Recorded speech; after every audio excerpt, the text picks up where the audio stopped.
बंदी छोड़ सतगुरु रामपाल जी परमेश्वर जी की जय हो।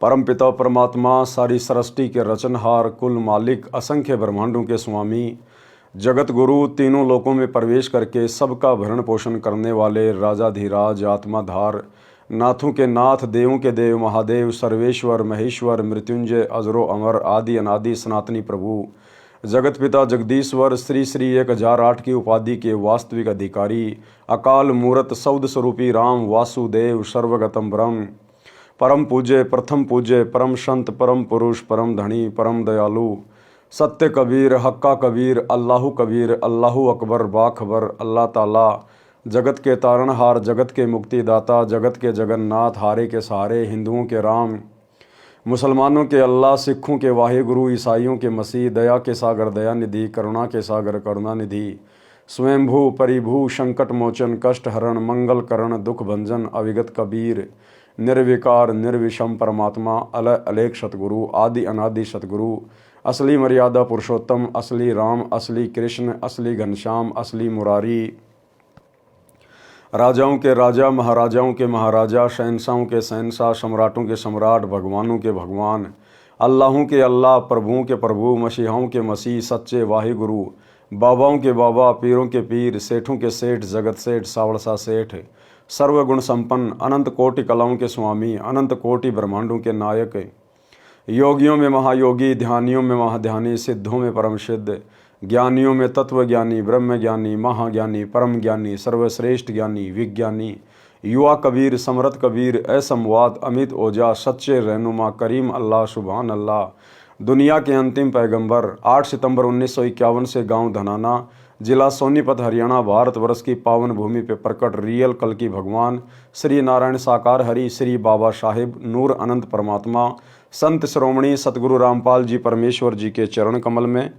साध संगति से जुड़े हुए देश विदेश से आप और हम सभी सत्सेवक भाई बहनों का अनंत कोटि दंडवत प्रणाम। सत्साई भाई और बहनों, दया परमपिता परमेश्वर जी की, सारी सृष्टि के रचनहार की, सतगुरु रामपाल जी की, जिनके विशेष आशीर्वाद से, शुभ आशीर्वाद से आप और हम सभी सत्सेवक भाई बहन साथ संगति से जुड़कर अपनी आत्मा के कल्याण हेतु पूज्य गुरुदेव जी के अमर ज्ञान, तत्व ज्ञान को आधार बनाकर मोक्ष प्राप्ति के लिए दृढ़ता के साथ भक्ति मार्ग पर निरंतर आगे बढ़ रहे हैं। भाई और बहनों, पूज्य गुरुदेव जी के कर कमल से लिखित पवित्र पुस्तक मुक्ति बोध के ऊपर वीडियो बनाने की श्रृंखला जारी है। इसी श्रृंखला में आज हमारा ये 31वें नंबर का वीडियो है। प्रत्येक वीडियो में गुरुदेव भगवान के आशीर्वाद से भक्ति मार्ग से संबंधित बहुत अच्छी बातें जो हमारे विश्वास को बढ़ाती हैं, हमें सुनने, समझने और पढ़ने को मिलती हैं। तो चलिए शुरू करते हैं आज की वीडियो में। आज की वीडियो में गुरुदेव भगवान ने शेख फरीद की कथा को शामिल किया है।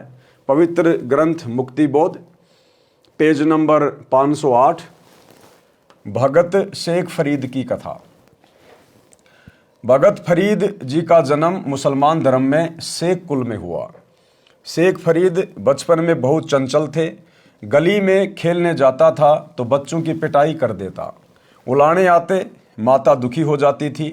माता ने विचार किया कि फरीद को खजूर बहुत प्रिय है, इसे निमाज करने की कहती हूँ। माता ने योजना अनुसार फरीद से कहा कि बेटा अल्लाह की निमाज किया कर। फरीद बोला कि अल्लाह यानी भगवान क्या देगा? माता ने कहा कि अल्लाह खजूर देता है। फरीद बोला कि बता कब करनी है नमाज? माता जब घर के कार्य में व्यस्त होती थी तो फरीद बाहर भाग जाता था। माता ने वही समय नमाज के लिए बताया।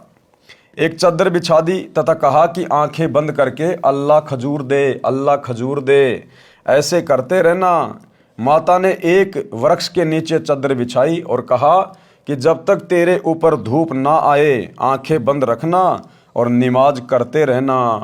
जब फरीद आंखें बंद कर लेता तो माता ताड़ के वृक्ष के पत्ते पर खजूर रखकर चादर के एक कोने के नीचे रख देती थी। अब देखो भाई और बहनों, वो कौन सा पेड़ था, किसका पेड़ था, अब ये बातें कौन बता सकता है? वही अल्लाह बता सकता है। जिस अल्लाह ने इस घटना को जन्म दिया, जिस अल्लाह ने शेख फरीद को जन्म दिया, उसकी माँ को जन्म दिया। सतगुरु रामपाल जी परमेश्वर, ये कबीर अल्लाह, वो ताड़ का पेड़ था। ताड़ के पेड़ के पत्तों पर खजूर रखकर शेख फरीद की माता चद्दर के नीचे रख दिया करती थी। माता ताड़ के वृक्ष के पत्ते पर खजूर रखकर चद्दर के एक कोने के नीचे रख देती थी। फरीद ने धूप आने पर आंखें खोली, देखा तो खजूर नहीं मिला। उठकर माता के पास आया और बोला, आपने झूठ बोला, मैं कभी नमाज नहीं करूंगा, अल्लाह ने खजूर नहीं दिया। माताजी ने कहा कि बेटा, अल्लाह गुप्त रूप में सब कार्य करता है, चद्दर के नीचे देख, खजूर अवश्य मिलेगा। अल्लाह गुप्त रूप में सारे कार्य करता है। सतगुरु रामपाल जी परमेश्वर अल्लाह, जिन्होंने सन 1994 से काल की आंखों में धूल झोंक कर अपना गुप्त मिशन यथार्थ 13वां कबीर पंथ शुरू किया। 2014 में काल के दूतों ने बरवाला कांड करवाया। परमेश्वर के पंथ को समाप्त करने की योजना काल ने उनके माध्यम से बनाई। उसके बाद परमात्मा ने गुप्त रूप से अपना मिशन खड़ा किया, उसी प्रकार से चलाया, साध संगति के माध्यम से। यानी अल्लाह गुप्त रूप में अपना कार्य करता है। अल्लाह गुप्त रूप में सब कार्य करता है। चद्दर के नीचे देख, खजूर अवश्य मिलेगा। फरीद ने चद्दर उठाई तो सच में खजूर रखा था। खुशी खुशी खजूर खाया। माता से कहा कि अब कब करनी है नमाज। माता बोली कि मैं बता दिया करूंगी जब नमाज करनी होगी। प्रतिदिन काम के समय चद्दर बिछा देती, फरीद आंखें बंद करके बैठ जाता। माता खजूर रख दिया करती। एक दिन माताजी खजूर रखना भूल गई। फरीद ने धूप आते ही आंखें खोली, खजूर खोजी। चद्दर के नीचे खजूर प्रतिदिन की तरह रखी थी। फरीद खजूर खाता हुआ घूम रहा था। माता विचार करने लगी कि आज मेरे से बड़ी गलती हो गई। फरीद अब कभी नहीं मानेगा, परेशान करेगा। फरीद खजूर खाता खाता माताजी के पास आया। माता ने पूछा कि बेटा, खजूर कहाँ से लाया। बालक फरीद बोला, माँ, अल्लाह तो नमाज के वक्त प्रतिदिन खजूर देता है।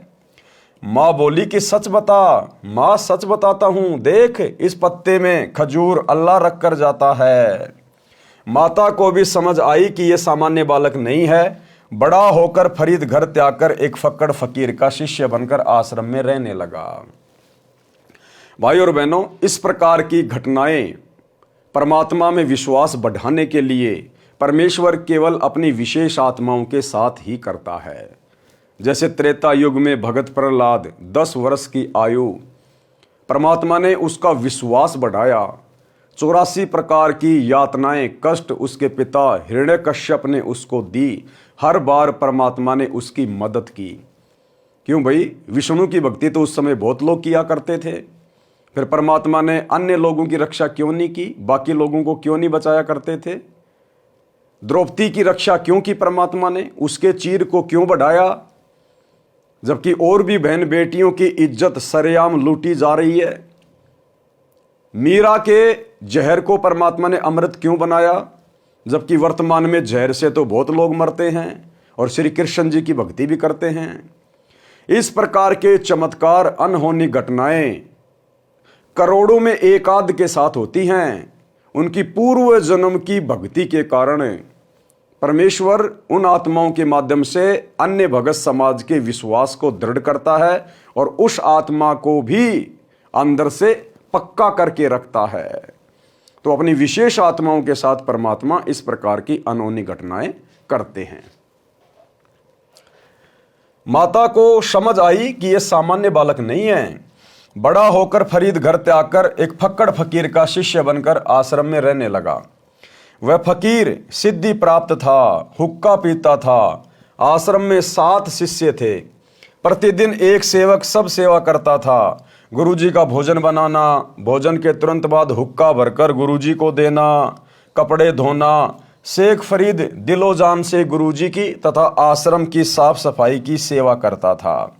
गुरुजी शेख फरीद की बहुत प्रशंसा करते थे, जो अन्य शिष्यों को खटकती थी। और यही राग, द्वेष, ईर्ष्या सतलोक आश्रमों में भाई और बहनों कूट कूट के भरी हुई थी, कूट कूट कर। सतलोक आश्रम में सतगुरु रामपाल जी परमेश्वर जी के समय यानी 2014 बरवाला कांड के समय, और जिस समय करोथा कांड हुआ उससे पहले सतलोक आश्रम करोथा में भक्तों में आपस में राग द्वेष ईर्ष्या इसी प्रकार से कूट कूट के भरी हुई थी। सतलोक आश्रम मैनेजमेंट भक्तों की नो एंट्री करवा दिया करता था। महीनों महीनों आश्रम के बाहर भगत को बैठा दिया जाता था। गुरुजी को मानुष मानकर उनके सामने एक दूसरे भगत से द्वेष करके झूठी प्रार्थनाएं लगाना, शिकायतें करना, भक्तों की नो एंट्री करवाना एक कॉमन बात सी, सामान्य सी बातें थी। तो ये राग द्वेष ईर्ष्या आश्रमों में इसी प्रकार से चलती आई है। इसलिए भाई और बहनों, अब इस कलयुग की बिचली पीढ़ी में अपने हिसार जेल से बाहर आने के बाद परमात्मा आश्रमों का सिस्टम ही समाप्त कर देंगे। परमात्मा ने सबको सतभक्ति दे दी, सबको ठोक कर ज्ञान दे दिया, सोशल मीडिया दे दी। आने वाले समय में गांव गांव में भगत होंगे, घर घर में भगत होंगे। अपनी भक्ति करो, मर्यादा में रहो, नेक नीति से अपना काम करो, आश्रमों का झंझट ही समाप्त। ये वर्तमान में जितने भी सतलोक आश्रम बनाए जा रहे हैं, ये सब काल प्रेरणा से बनाए जा रहे हैं, काल प्रेरणा से। अन्यथा गुरुदेव ने सबको 5 यज्ञ दे दी अपने अपने घर पर करने के लिए, और सतलोक जाने से पहले परमात्मा इन आश्रमों का टंटा ही समाप्त करके जाएंगे। शेख फरीद दिलो जान से गुरुजी की तथा आश्रम की साफ सफाई की सेवा करता था। गुरुजी शेख फरीद की बहुत प्रशंसा करते थे, जो अन्य शिष्यों को खटकती थी। उन सब ने मिलकर शेख फरीद को गुरुजी की नजरों में गिराने का विचार किया, यानी शेख फरीद की नो एंट्री करवाने का विचार किया, जैसे सतलोक आश्रम में हुआ करता था। और वर्तमान में गुरुदेव के जेल जाने के बाद इन फर्जी सतलोक आश्रमों में ये खेल खेला जा रहा है। पीले पर्चे निकाल कर हिसार जेल में बैठे गुरुदेव भगवान के पास झूठी शिकायतें करके भक्तों की नो एंट्री करवाना। उन सब ने मिलकर शेख फरीद को गुरुजी की नजरों में गिराने का विचार किया। षड्यंत्र रचा कि बारिश का मौसम है, गुरुजी भोजन के तुरंत बाद हुक्का पीते हैं। यदि हुक्का भरने में देरी कोई शिष्य कर देता तो उसे डंडों से पीटता था, कई दिन तक सेवा से वंचित कर देता था। शेख फरीद कभी गलती में नहीं आए थे। एक दिन शेख फरीद ने भोजन बनाया, अग्नि प्रतिदिन की तरह तैयार कर रखी थी। भोजन गुरुजी को खिलाया। चिलम में आग रखने के लिए चूल्हे के पास गया तो देखा आग बुझ चुकी थी। चिलम क्या होती है? हुक्के के ऊपर जिसमें तंबाकू डाल के आग डाली जाती है, उसको कहते हैं चिलम। आग नहीं थी। गुरुजी नाराज ना हो जाए, इस डर से शेख फरीद दौड़ा दौड़ा गांव में गया, जो आधा किलोमीटर की दूरी पर थी। एक माई चूल्हे में अग्नि सुलगाकर रोटी बना रही थी, यानी एक माई थी, वो गीली सूखी लकड़ियों को आग लगाने का प्रयास कर रही थी अपना खाना बनाने के लिए।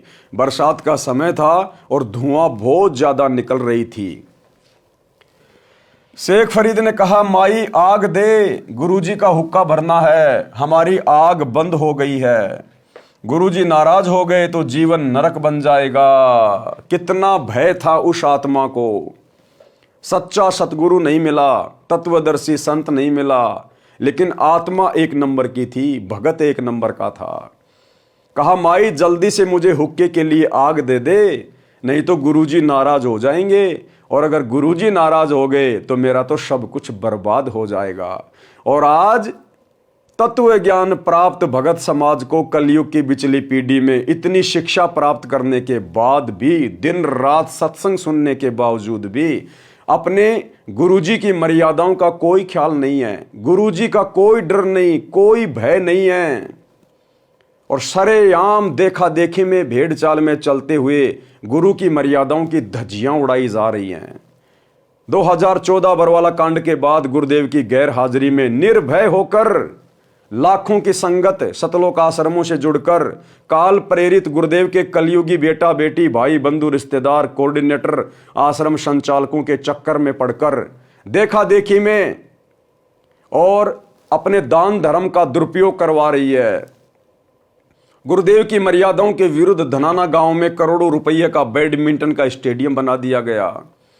धनाना आश्रम में 10 एकड़ जमीन में बहुत बड़ा हॉस्पिटल बनाया जा रहा है। भक्तों को मजदूरी पर लगा दिया, व्यर्थ में समय और पैसा बर्बाद करवाया जा रहा है। हरियाणा के जाट आरक्षण में लाखों भक्तों को बैठा दिया। करोड़ों में भक्तों के ज्योति पाठ और दान का पैसा चंदे में जाट आरक्षण संघर्ष समिति को दिया गया, बर्बाद करवाया गया।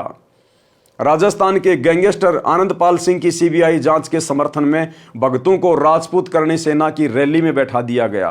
5 लाख रुपया राजपूत करणी सेना को संगत के दान का दिया गया। हरियाणा के गोहाना में जाट भवन का 5वां फ्लोर गुरुदेव के बड़े लड़के के द्वारा बनवाया जा रहा है, जिसमें 1 करोड़ रुपए लगेगा। और भी तरह तरह से भगत समाज निर्भय होकर, कोई डर नहीं, गुरुजी नाराज हो चाहे प्रसन्न हो, हमारा कुछ नहीं बिगड़ेगा, हमें कोई लेना देना नहीं, हम वही करेंगे जो हमें ऊपर से काल बलि आदेशित करेगा। इस भावना के साथ संगत निर्भय होकर अपनी भक्ति का सत्यानाश करवा रही है। जबकि शेख फरीद कितना भयभीत हो गया कि अगर मेरा गुरुजी नाराज हो गया तो मेरा तो जीवन नरक बन जाएगा, गुरुजी नाराज हो गए तो जीवन नरक बन जाएगा। माई ने दुखी होकर फूंक मार मार कर अग्नि जलाई थी। मौसम बारिश का था। माई बोली कि आग आंखें फूटने से मिलती है। माई ने क्या कहा कि भैया आग ऐसे नहीं मिलती, आग यानी अग्नि, आंखें फुड़वानी पड़ती है। अब माई के तो कहने का मतलब यह था कि जैसे मैं फूंक मार रही हूं अग्नि जलाने के लिए और धुआं मेरी आंखों में जा रही है, आंखों से आंसू आ रहे हैं, पीड़ा हो रही है, तो मेरी तो आंखें फूट रही है, तू भी फूंक मार मार के आग जला और धुआं से अपनी आंखें फुड़वा। लेकिन शेख फरीद जो गुरु भगत था, इतना सोचने का विचार कहा। उसने सोचा यदि आंख फोड़कर देने से अगर मुझे आग मिल जाए और मेरे गुरुजी नाराज ना हो तो इससे बड़ी और क्या बात है। उसी समय शेख फरीद ने पास में रखे हुए एक चिमटे से अपनी आंख निकालकर और माई को दे दी कि ले माई, और मुझे जल्दी से अग्नि दे दे, कहीं मेरे गुरुजी नाराज ना हो जाएं। गुरुजी नाराज हो गए तो जीवन नरक बन जाएगा। माई ने दुखी होकर फूंक मार मार कर अग्नि जलाई थी। मौसम बारिश का था। माई बोली कि आग आंखें फूटने से मिलती है।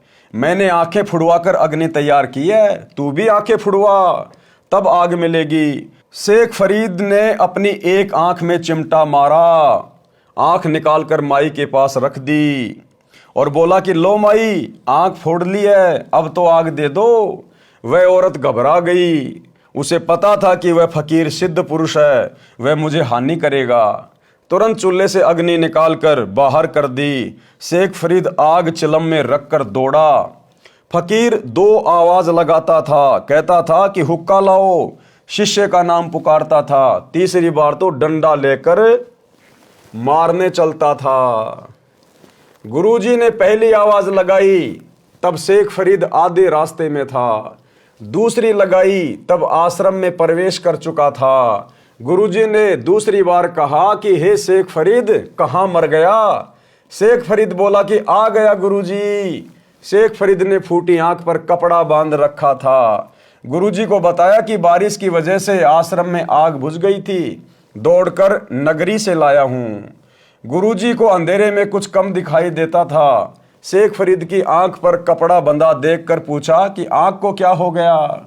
शेख फरीद बोला कि कुछ नहीं गुरुजी, आपकी कृपा से सब ठीक है। ये होते हैं भगत, ये होते हैं वो विशेष पुण्यकर्मी भगत जिनको गुरु अपने हृदय में जगह देता है, जो अधिकारी होते हैं मुक्ति के। अपने गुरु के लिए अपनी आंख फोड़ दी और कोई गिला शिकवा नहीं, कोई शिकायत नहीं, कोई गम नहीं।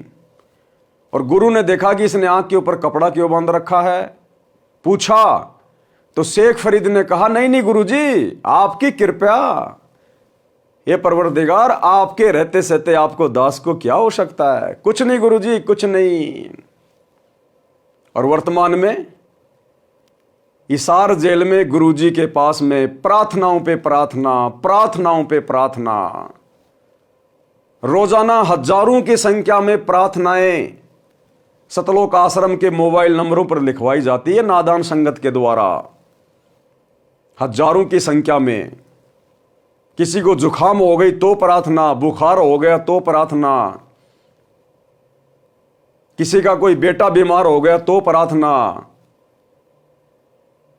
किसी को मकान बनवाना है तो प्रार्थना, प्रार्थनाएं प्रार्थनाएं, और प्रार्थनाओं के नाम पे लुट रहे हैं, अपनी अज्ञानता के कारण लुट रहे हैं। ये कहते हैं कि करोड़ों में संगत है, तो हजारों में रोजाना प्रार्थनाएं लिखी जाती हैं, रोजाना हजारों में प्रार्थना। अब हिसार जेल में गुरुदेव भगवान बैठे हैं, सप्ताह में 2 बार उनसे मिला जा सकता है, एक दिन तो वकील मिल सकते हैं, तो वकीलों को तो संगत की प्रार्थनाओं से कोई मतलब नहीं है, और सप्ताह में 1 दिन गुरु का कलयुगी परिवार मिल सकता है, यहां के रूल के अनुसार, गुरु जी के बेटा बेटी उनकी पत्नी जो भी हैं। कम से कम 20 मिनट की मिलाई होती है, ज्यादा से ज्यादा आधा घंटा मान लो। अब आधे घंटे में एक सप्ताह में आप जी गुरु जी के पास में कितनी प्रार्थना लगा सकते हो? जबकि वैसे देखा जाए तो आधे घंटे में तो गुरु जी के परिवार का रोना धोना, झूठी शिकायतें एक दूसरे की वही पूरी नहीं होती। फिर भी मान लीजिए ये लोग संगत के भी कुछ प्रार्थना लगाते हैं, तो आधे घंटे में आप जी 15 मिनट तो ले लो, गुरु जी का परिवार अपनी बातें करता है, 15 मिनट मान लीजिए संगत की प्रार्थना लगा रहा है। अब 15 मिनट में कितनी प्रार्थना लगा देगा? 1 मिनट बताने में लगेगा, तो कम से कम गुरु जी को 1 मिनट जवाब देने में भी लगेगा।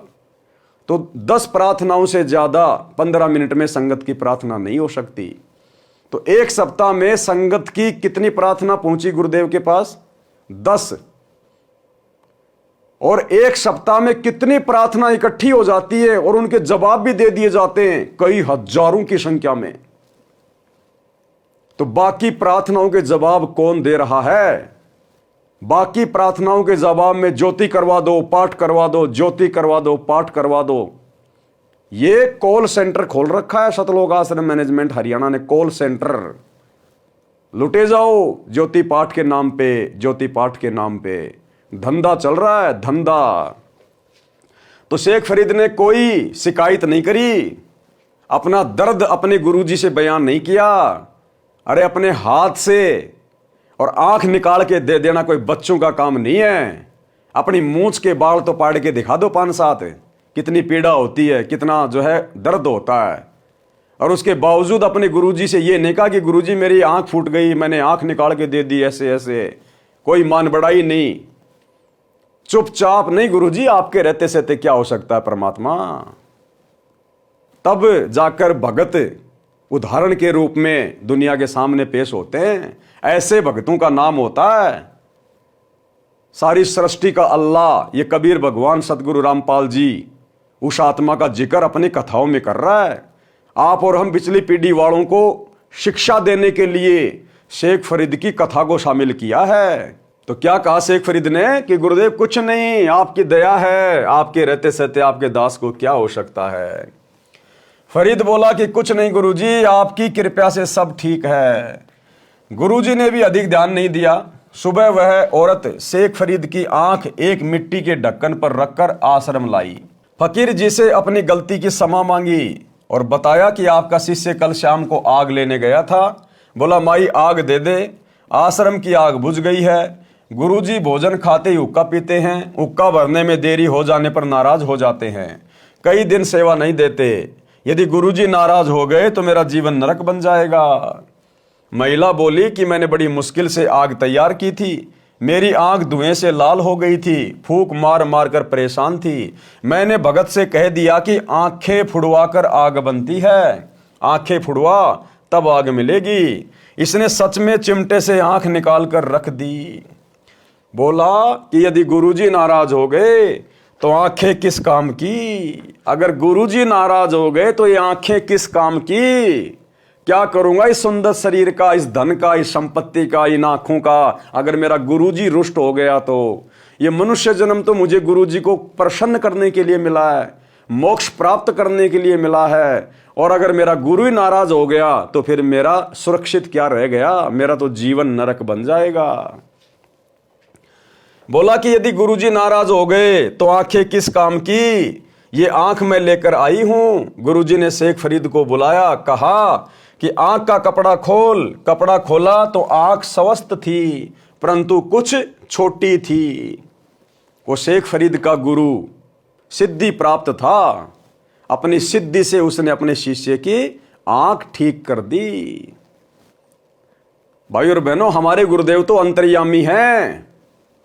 अरे शेख फरीद का गुरु तो अंतर्यामी नहीं था और छोटी मोटी कोई हल्दी की गांठ लेके कोई पंसारी बना हुआ था।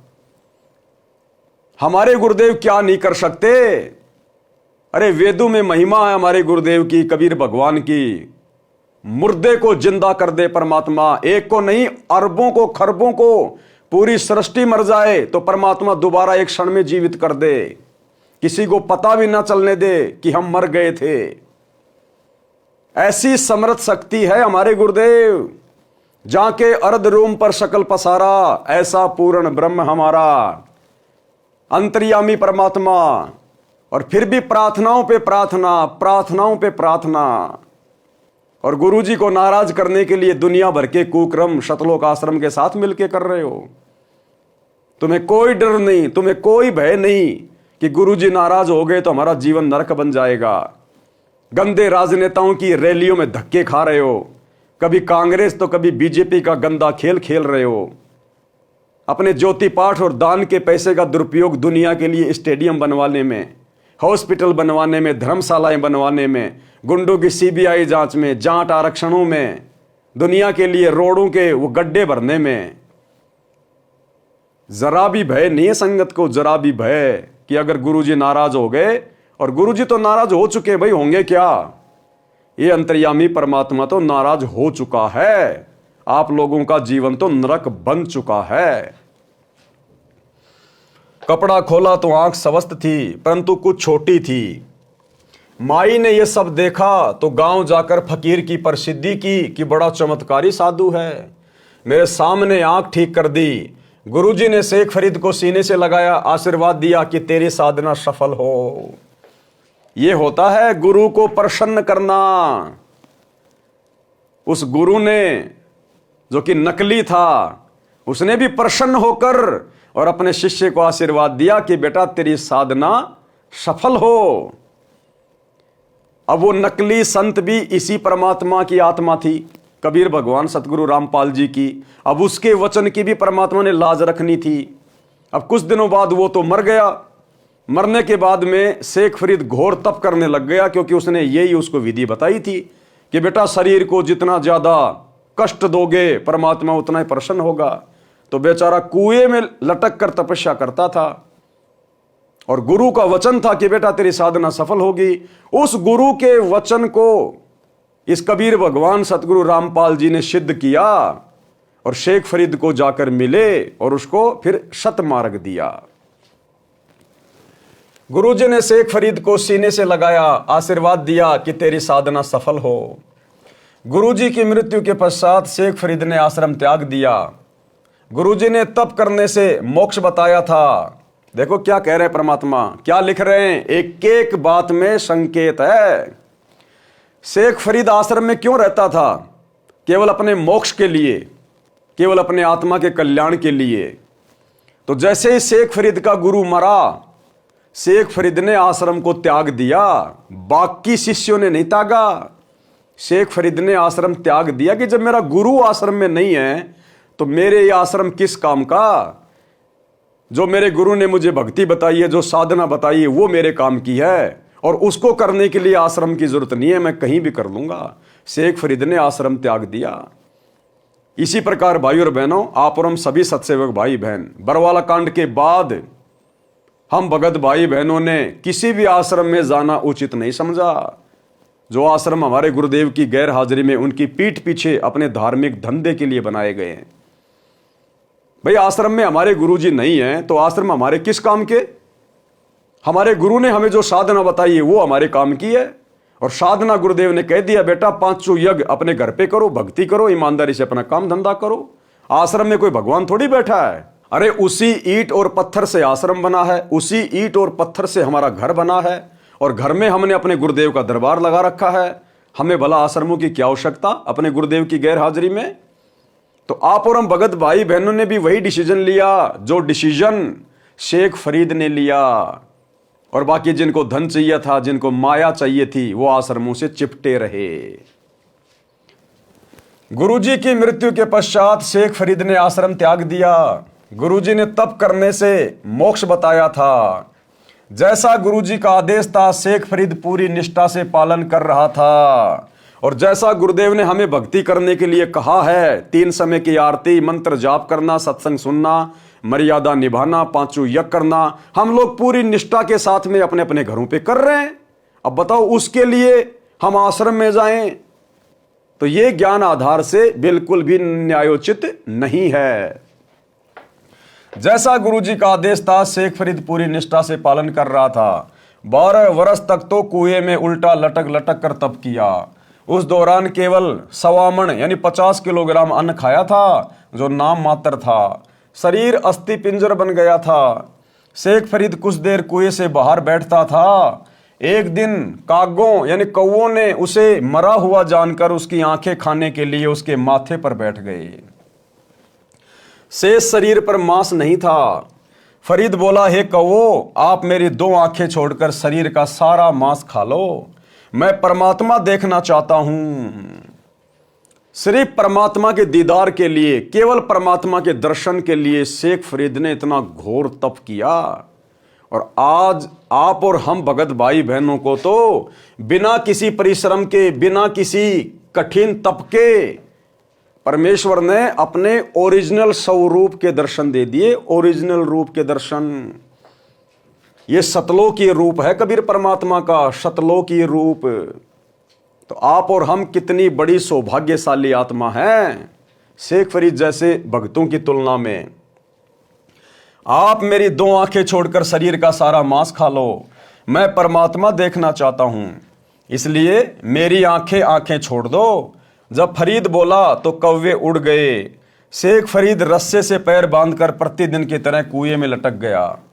परमात्मा कबीर जी एक जिंदा बाबा के वेश में कुएं पर आए तथा रस्सा पकड़कर फरीद को कुएं से निकालने लगे। शेख फरीद बोला, भाई आप मुझे ना छेड़ो, तू अपना काम कर, मैं अपना काम कर रहा हूं। परमात्मा बोले कि आप क्या कर रहे हो? फरीद बोला कि मैं परमात्मा का दर्शन करने के लिए घोर तप कर रहा हूं। परमात्मा ने कहा कि मैं ही परमात्मा अल्लाहु अकबर हूं। फरीद बोला, भाई मजाक मत कर, परमात्मा तो निराकार है। बोला, भैया क्यों कुएं में लटक रहा है? बोला, मैं परमात्मा का दीदार यानी अल्लाह का दर्शन करना चाहता हूं। तो परमात्मा ने कहा कि भाई मैं ही अल्लाह हूं। तो शेख फरीद बोला, क्यों मजाक कर रहा भाई, क्यों मजाक कर रहा है, अल्लाह तो निराकार है। तो ठीक इसी प्रकार भाई और बहनों, जिस प्रकार शेख फरीद को सामने भगवान खड़ा होके कह रहा कि मैं भगवान हूं और विश्वास नहीं हो रहा, तो सन 1994 में इस भक्ति मार्ग की शुरुआत में अगर ये अल्लाह सतगुरु रामपाल जी भगवान यदि ये कहने लग जाते कि मैं परमात्मा हूं, मैं अल्लाह हूं, मैं कबीर हूं, तो कौन यकीन करता। इसलिए गुरुदेव भगवान ने स्वयं कबीर परमात्मा होते हुए भी अपने आप को कबीर जी का दास बताया, उनका भेजा हुआ, उनका गुलाम बताया। परमात्मा बोले कि आप क्या कर रहे हो? फरीद बोला कि मैं परमात्मा का दर्शन करने के लिए घोर तप कर रहा हूं। परमात्मा ने कहा कि मैं ही परमात्मा अल्लाह अकबर हूं।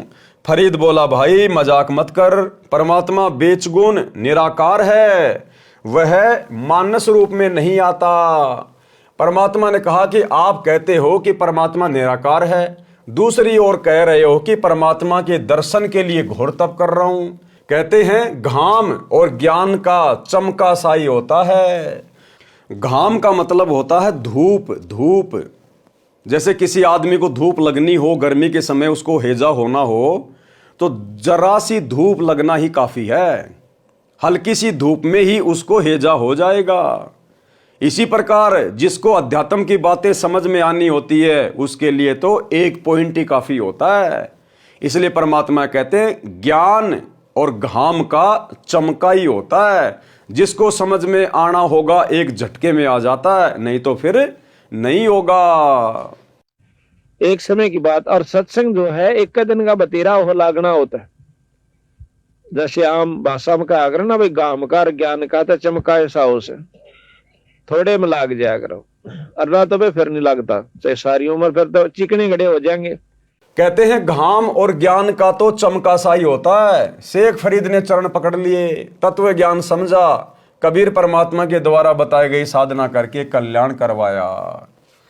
लेकिन भाई और बहनों, शेख फरीद के मन में फिर भी ये था कबीर परमात्मा की शरण में आने के बाद भी कि मेरे गुरु जैसा गुरु कोई नहीं हो सकता, जिसने मेरी फूटी हुई आंख को शवस्त कर दिया।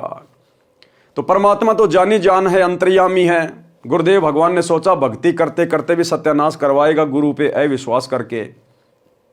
तो परमात्मा ने एक दिन उस शेख फरीद को और कमाल को कहा, भैया मैं अपने भक्तों के घर पे चल रहा हूं, क्या तुम भी चलोगे? हाँ बोला, गुरुजी हम भी चलेंगे आपके साथ। सम्मन के घर पे चले गए और आगे की कहानी हम सब भगत भाई बहनों को पता है, किस प्रकार से परमात्मा की प्रेरणा से सम्मन ने अपने बेटे की गर्दन काटी अपने गुरु की इज्जत के लिए, भोजन करवाने के लिए। और जब इस घटना के बारे में, क्योंकि वो तो आंखों के सामने थी ना, जब शेख फरीद ने देखा अपनी आंखों के सामने तो शर्म के मारे गर्दन नीची हो गई कि मेरे गुरु ने, मेरे पहले वाले गुरु ने तो खाली मेरी फूटी हुई आंख को ही स्वस्थ किया था, और इसने तो मुर्दे को जिंदा कर दिया जिसकी गर्दन काट के अलग रखी हुई थी। उसके बाद उसकी उस भ्रमणा का निवारण हुआ कि वास्तव में कबीर परमात्मा कौन है। तो हम भगत भाई बहनों ने अपने गुरु के ऊपर किसी भी बात को लेकर कोई शंका जाहिर नहीं करनी है। इतने प्रमाण दे दिए गुरुदेव ने, और चमत्कार तो ऐसे ऐसे कर दिए, वैज्ञानिक भी हैरान हो जाएंगे जिस दिन ये बातें उनके सामने आएंगी। जहां मेडिकल साइंस फेल हो जाती है, अपने हाथ खड़े कर लेती है, वहां से परमात्मा अपना काम शुरू करते हैं आशीर्वाद मात्र से। तो कितनी ऐसी माता बहनें जिनको 20-20 साल से कोई संतान प्राप्त नहीं थी, परमात्मा ने अपने आशीर्वाद मात्र से उनकी गोद हरी भरी कर दी। कितनी ऐसी आत्माएं जो डॉक्टरों के द्वारा जवाब दी हुई थी कि तेरे रोग का कोई इलाज नहीं है, मरने के अलावा कोई उपचार नहीं है, आज वो घोड़े की तरह काम कर रहे हैं नाम लेने के बाद। कितने ऐसे निर्धन परिवार थे, 2 टाइम की रोटी भी ढंग से नसीब नहीं थी, आज उनके ट्रैक्टर चल रहे हैं, ट्रैक्टर, गांव में कोठियां हैं। तो भाई ये कबीर परमात्मा है धरती पर। जिन हरि जैसा सुमरिया, ताको तैसा लाभ, ओसा प्यास न भाग ही, जब लग दसे ना आब। ये भगत की अपनी भक्ति, मर्यादा और श्रद्धा के ऊपर निर्भर करता है कि वो अपने गुरुदेव से क्या कुछ प्राप्त कर सकता है। वाणी नंबर 1217 से 1248 का सरलार्थ। इन वाणियों में पहले वाला प्रकरण संक्षिप्त में कहा है। मरत लड़के कमाल को जीवित करना। शेख तकी महाराज सिकंदर से मुख चढ़ाए फिर रहा था। सिकंदर ने पूछा कि क्या बात है पीर जी? शेख तकी ने कहा, क्या तुझे बात नहीं मालूम? सिकंदर ने पूछा कि क्या बात है? शेख तकी ने कहा, इस कबीर काफिर को साथ किस लिए रखा है? सिकंदर ने कहा कि ये तो भगवान अल्लाह हैं। शेख तकी ने कहा कि अच्छा, अल्लाह अब आकार में आने लग गया, अल्लाह कैसे हैं?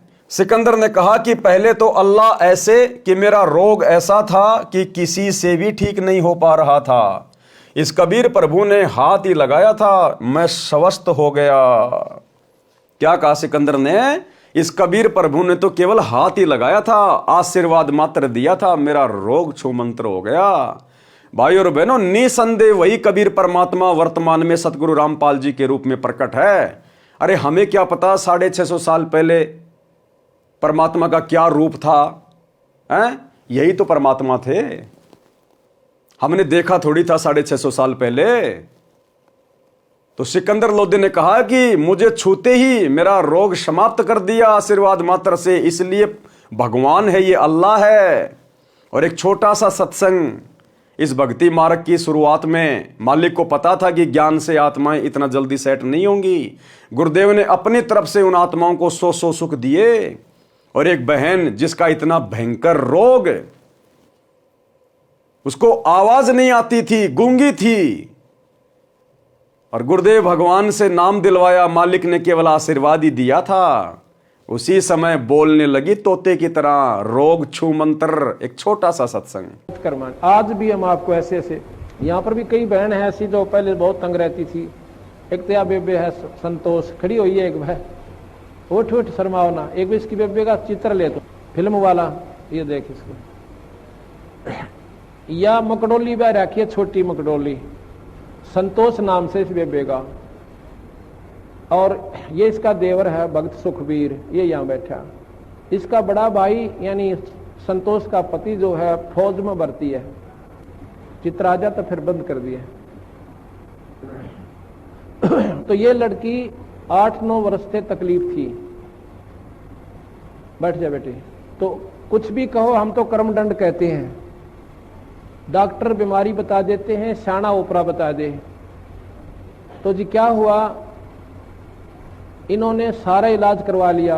एक नाम भी ले रखा था किसी दूसरे संत ने। और श्राद्ध का नाग तो अपने जनु आम चीज सहे, फिर दोख वीर, पूजा वीर, फलानी वीर, दकड़ी भी, वो सारी। आखिर में कौन सा मेरठ में था, कहां से इलाज चल रहा था इनका, यूपी में, सहारनपुर से और सहारनपुर से इलाज चल रहा था इस लड़की का। तो इसकी सुखबीर की बहन रामरती नाम साड़ जी शीतल नगर में ब्याह रखी। और वह रामरती एक दिन इस बहन श्यावत्री है शीतल नगर में, या हमारी बहन सेविका, इसके पास आ गई। कोई वो लेखा जोखा करते हैं, अंडा कर सरकारी उनकी ड्यूटी लग जाती है। तो इसने उसको समझा दिया, बेबे बैठ जा, चाह पानी पियो पहलाता है।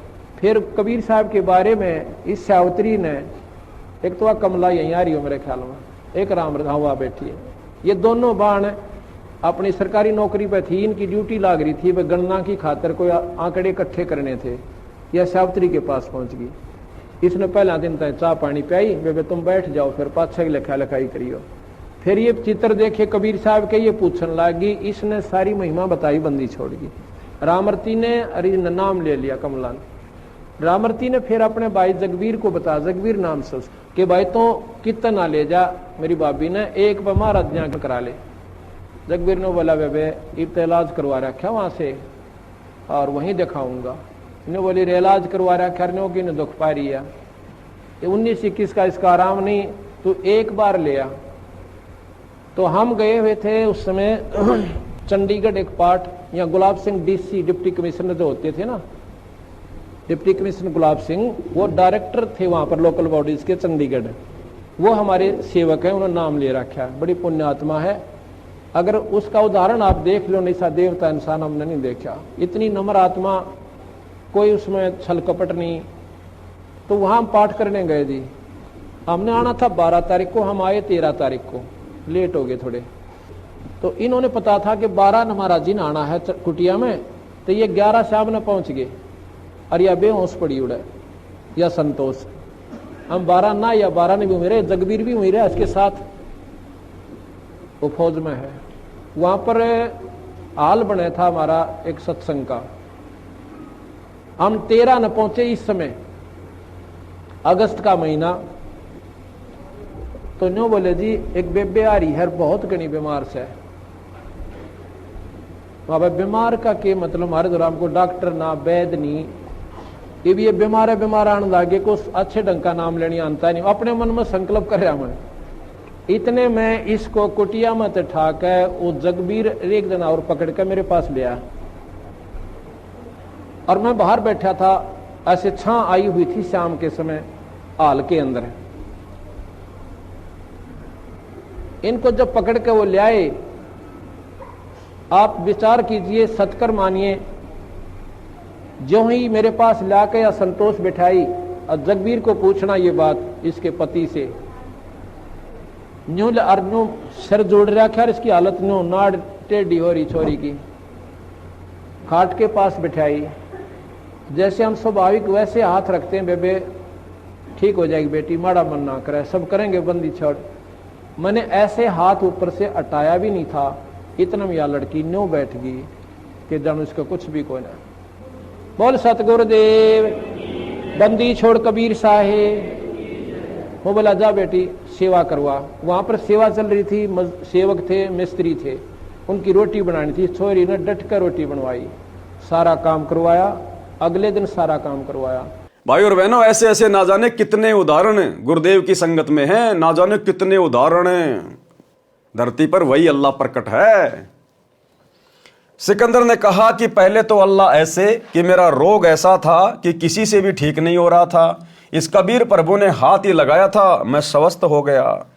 शेख तकी ने कहा कि ये जादूगर होते हैं। सिकंदर ने फिर कहा दूसरा भगवान ऐसे है कि मैंने उनके गुरुदेव का सिर काट दिया था और उन्होंने उसे मेरी आंखों के सामने तुरंत जीवित कर दिया। शेख तकी ने कहा कि अगर ये कबीर अल्लाह है तो मैं इसकी परीक्षा लूंगा। यदि कबीर जी मेरे सामने कोई मुर्दा जीवित करें तो इसे अल्लाह मान लूंगा, नहीं तो दिल्ली जाकर मैं पूरे मुसलमान समाज को कह दूंगा कि ये राजा हिंदू हो गया है। सिकंदर लोदी डर गया कि कहीं ऐसा ना हो कि ये जाते ही राज मेरा पलट दे। राज को देने वाला पास बैठा है और उस मूर्ख से डर रहा है। क्या लिख रहे हैं गुरुदेव कि सिकंदर लोदी को जिसने राज्य दिया था उसकी भक्ति के प्रतिफल में, वो कबीर भगवान तो उसके साथ में था और उस पीर से डर गया। भाई और बहनों, इसी प्रकार हमें जीवन देने वाला, हमें श्वासें देने वाला और हमें हर प्रकार से अपनी आगोश में लेकर, अपनी गोद में लेकर हमारी सुरक्षा करने वाला कबीर भगवान पल पल आप और हमारे साथ है। शब्द रूप में आप और हमारे घट में विराजमान है, हमारे घर में विराजमान है। यदि हम मर्यादा में रह के भक्ति करेंगे, परमात्मा कर्म का कांटा भी नहीं लगने देगा, कांटा भी। संत शरण में आने से आई बले टला, जय मस्तक में सूली हो कांटे में टल जा। वर्तमान में तो परमात्मा कांटा भी नहीं लगने देगा अपनी आत्मा को। फिर भला हम क्यों डरें, किससे डरें, क्यों हम किसी की चापलूसी करें, क्यों हम दो कोडी के राजनेताओं की रैलियों में धक्के खाएं, क्यों हम लोकलाज में आकर अपनी मर्यादा तोड़ें। तो क्या कहा गुरुदेव ने, राज को देने वाला पास बैठा है और उस मूर्ख से डर लगता है। राजा ने शेख तकी से कहा कि आप कैसे प्रसन्न होंगे। शेख तकी ने कहा कि मैं तब प्रसन्न होऊंगा जब मेरे सामने ये कबीर कोई मुर्दा जीवित कर दे। साहिब से प्रार्थना हुई तो कबीर साहिब ने कहा कि ठीक है। कबीर साहिब ने सोचा कि ये अनाड़ी आत्मा शेख तकी है, अगर ये मेरी बात मान गया तो आधे से ज़्यादा मुसलमान इसकी बात स्वीकार करते हैं, क्योंकि ये दिल्ली के बादशाह का पीर है। और अगर ये सही ढंग से मुसलमानों को बता देगा तो बेचारी भोली आत्माएं इन गुरुओं पर आधारित होती हैं, वो इनके जाल से बाहर निकल जाएंगी। इसलिए कहा कि ठीक है, शेख तकी ढूंढ ले कोई मुर्दा। सुबह एक 10-12 वर्ष की आयु के लड़के का शव पानी में तैरता हुआ आ रहा था। शेख तकी ने कहा कि वह आ रहा है मुर्दा, इसे जिंदा कर दो। कबीर साहब ने कहा पहले आप प्रयत्न करो, कहीं फिर पीछे नंबर बनाओ। उपस्थित मंत्रियों तथा सैनिकों ने कहा कि पीर जी आप कोशिश करके देख लो। शेख तकी जंतर मंतर करता रहा, इतने में वह मुर्दा 3 फरलांग आगे चला गया। 3 फरलांग यानी 400-500 मीटर आगे चला गया। शेख तकी ने कहा कि यह कबीर चाहता था कि यह बड़ा सिर से टल जाए। कभी मुर्दे जिंदे होते हैं, मुर्दे तो कयामत के समय ही जीवित होते हैं। कबीर साहब बोले महात्मा जी आप बैठ जाओ, शांति करो। कबीर साहब ने उस मुर्दे को हाथ से वापस आने का संकेत किया। 12 वर्षीय बच्चे का मरा हुआ शरीर दरिया के पानी के बहाव के विपरीत चलकर कबीर जी के सामने आके रुक गया। पानी की लहर नीचे जा रही है और शव ऊपर रुका हुआ था। कबीर साहब ने कहा कि हे जीवात्मा जहां भी है, कबीर हुक्म से मुर्दे में प्रवेश कर और बाहर आ। कबीर साहब ने इतना ही कहा था कि शव में कंपन हुई तथा जीवित होकर बाहर आ गया। कबीर साहब के चरणों में दंडोत प्रणाम किया। बोलो कबीर परमेश्वर सतगुरु रामपाल जी भगवान की जय हो। सर्व उपस्थित जनों ने कहा कि कबीर साहब ने तो कमाल कर दिया। उस लड़के का नाम कमाल रखा गया। लड़के को अपने साथ रखा किसने? कबीर परमात्मा जी ने। अपने बच्चे की तरह पालन पोषण किया और नाम दिया। उसके बाद दिल्ली में आ गए। सभी को पता चला कि ये लड़का जो इनके साथ है ये परमेश्वर कबीर साहब ने जीवित किया है। दूर तक बात फैल गई। शेख तकी की तो मासी मर गई। सोचा ये कबीर अच्छा दुश्मन हुआ, इसकी तो और ज्यादा महिमा हो गई। शेख तकी की ईर्ष्या बढ़ती ही चली गई। उसकी 13 वर्षीय लड़की को मृत्यु पश्चात कब्र में जमीन में दबा रखा था। शेख तकी ने कहा, यदि कबीर मेरी लड़की को जो कब्र में दफना रखी है अगर उसको जीवित करेगा तो मैं इसे अल्लाह मानूंगा। शेख तकी की मरी हुई लड़की कमाली को जीवित करना। शेख तकी ने देखा कि यह कबीर तो किसी प्रकार भी काबू में नहीं आ रहा। तब शेख तकी ने जनता से कहा कि यह कबीर तो जादूगर है। ऐसे ही जंतर मंत्र दिखाकर इसने बादशाह सिकंदर की बुद्धि भ्रष्ट कर रखी है। सारे मुसलमानों से कहा कि तुम मेरा साथ दो वरना बात बिगड़ जाएगी। भोले मुसलमानों ने कहा, पीर जी हम तेरे साथ हैं, जैसा तू कहेगा ऐसा ही करेंगे। शेख तकी ने कहा, इस कबीर को तब प्रभु मानेंगे जब मेरी लड़की को जीवित कर देगा जो कब्र में दबी हुई है। पूज्य कबीर साहिब से प्रार्थना हुई। कबीर साहिब ने सोचा ये नादान आत्मा ऐसे ही मान जाए, क्योंकि ये सभी जीव आत्माएं कबीर साहिब के बच्चे हैं। ये तो काल ने धर्म का हमारे ऊपर कवर चढ़ा रखा है, एक दूसरे के दुश्मन बना रखे हैं। शेख तकी की लड़की का शव कब्र में रखा था। शेख तकी ने कहा कि यदि मेरी लड़की को जीवित कर दे तो हम इस कबीर को अल्लाह स्वीकार कर लेंगे और सभी जगह ढिंढोरा पिटवा दूंगा कि ये कबीर जी भगवान है। कबीर साहिब ने कहा कि ठीक है। वह दिन निश्चित हुआ। कबीर साहिब ने कहा कि सभी जगह सूचना दे दो, कहीं फिर किसी को शंका ना रह जाए। हजारों की संख्या में वहां पर भगत आत्मा दर्शनार्थ एकत्रित हुई। कबीर साहिब ने कब्र खुदवाई, उसमें एक 12-13 वर्ष की लड़की का शव रखा हुआ था।